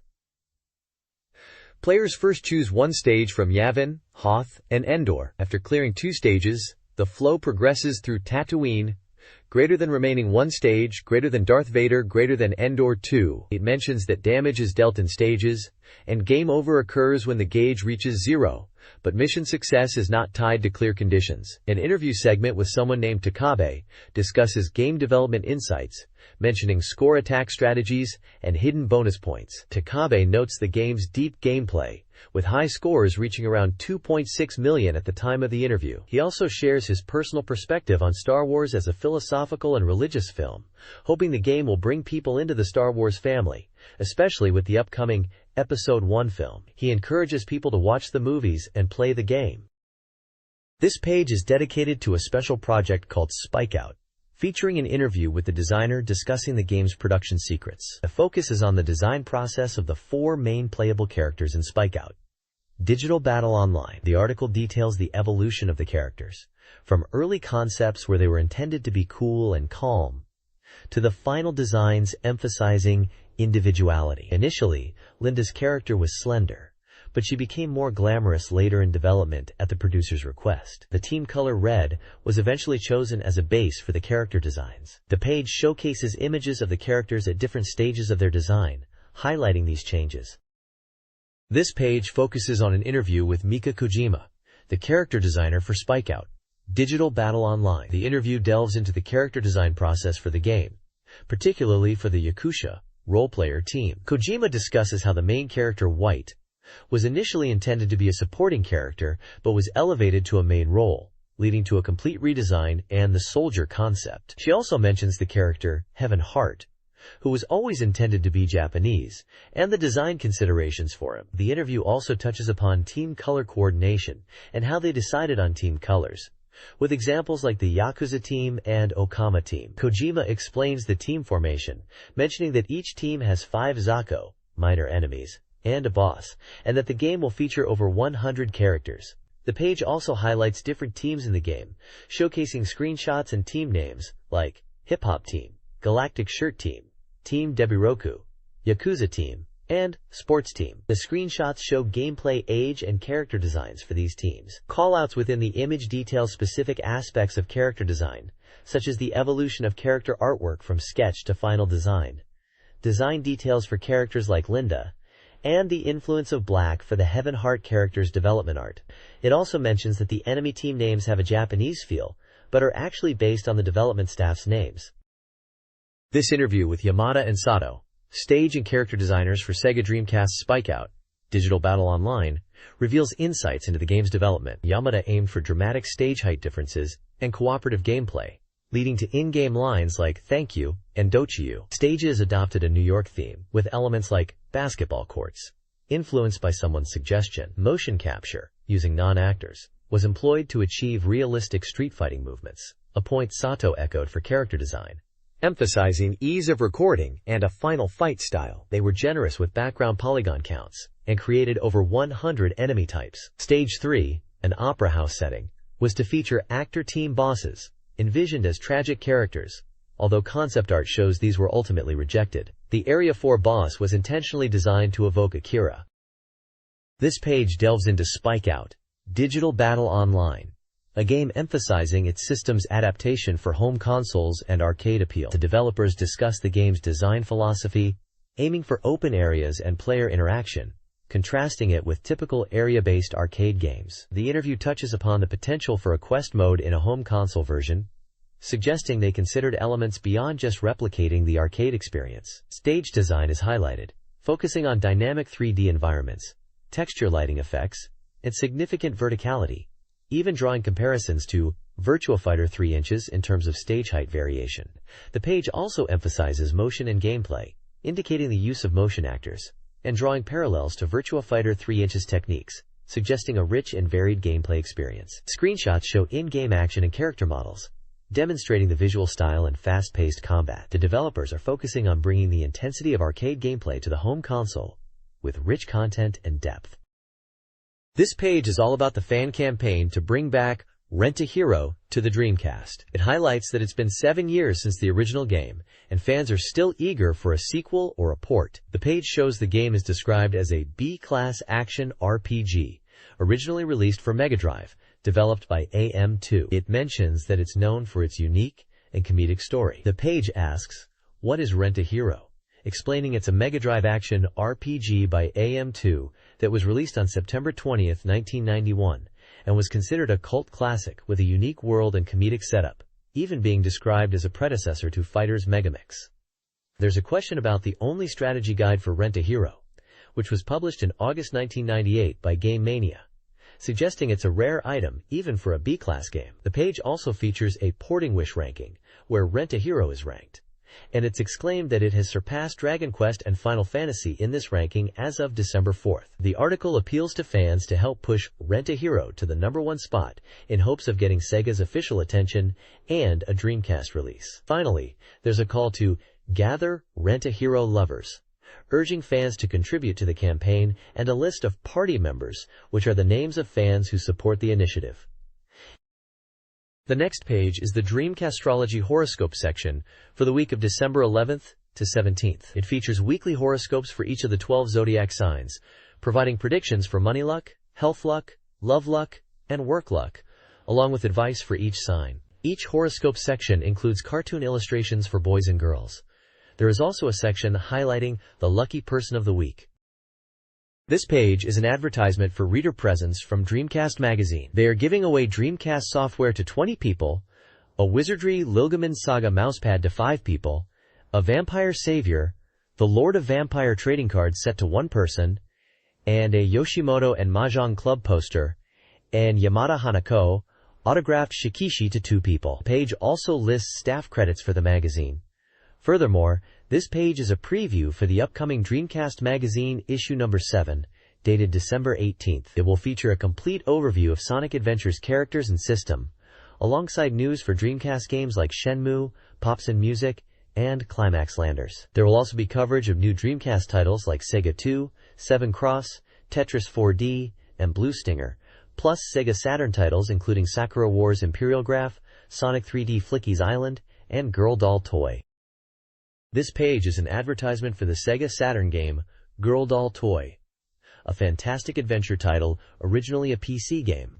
The advert announces the Sega Saturn version will be released on December 23, 1998. It showcases 4 characters named Erika, Shishaki, Sato, and Azami through images, and includes details for a pre-order campaign for the game. This page is an advertisement for the Dreamcast game, Evolution, The World of Sacred Device. Released in Japan on January 21, 1999. The game is described as an adventure-action RPG and was priced at 5,800 yen. The page features numerous screenshots showcasing gameplay, characters like Mag, Linear, and Gree, and in-game interfaces displaying character stats. The tagline translates to, "Adventure is the key to legends."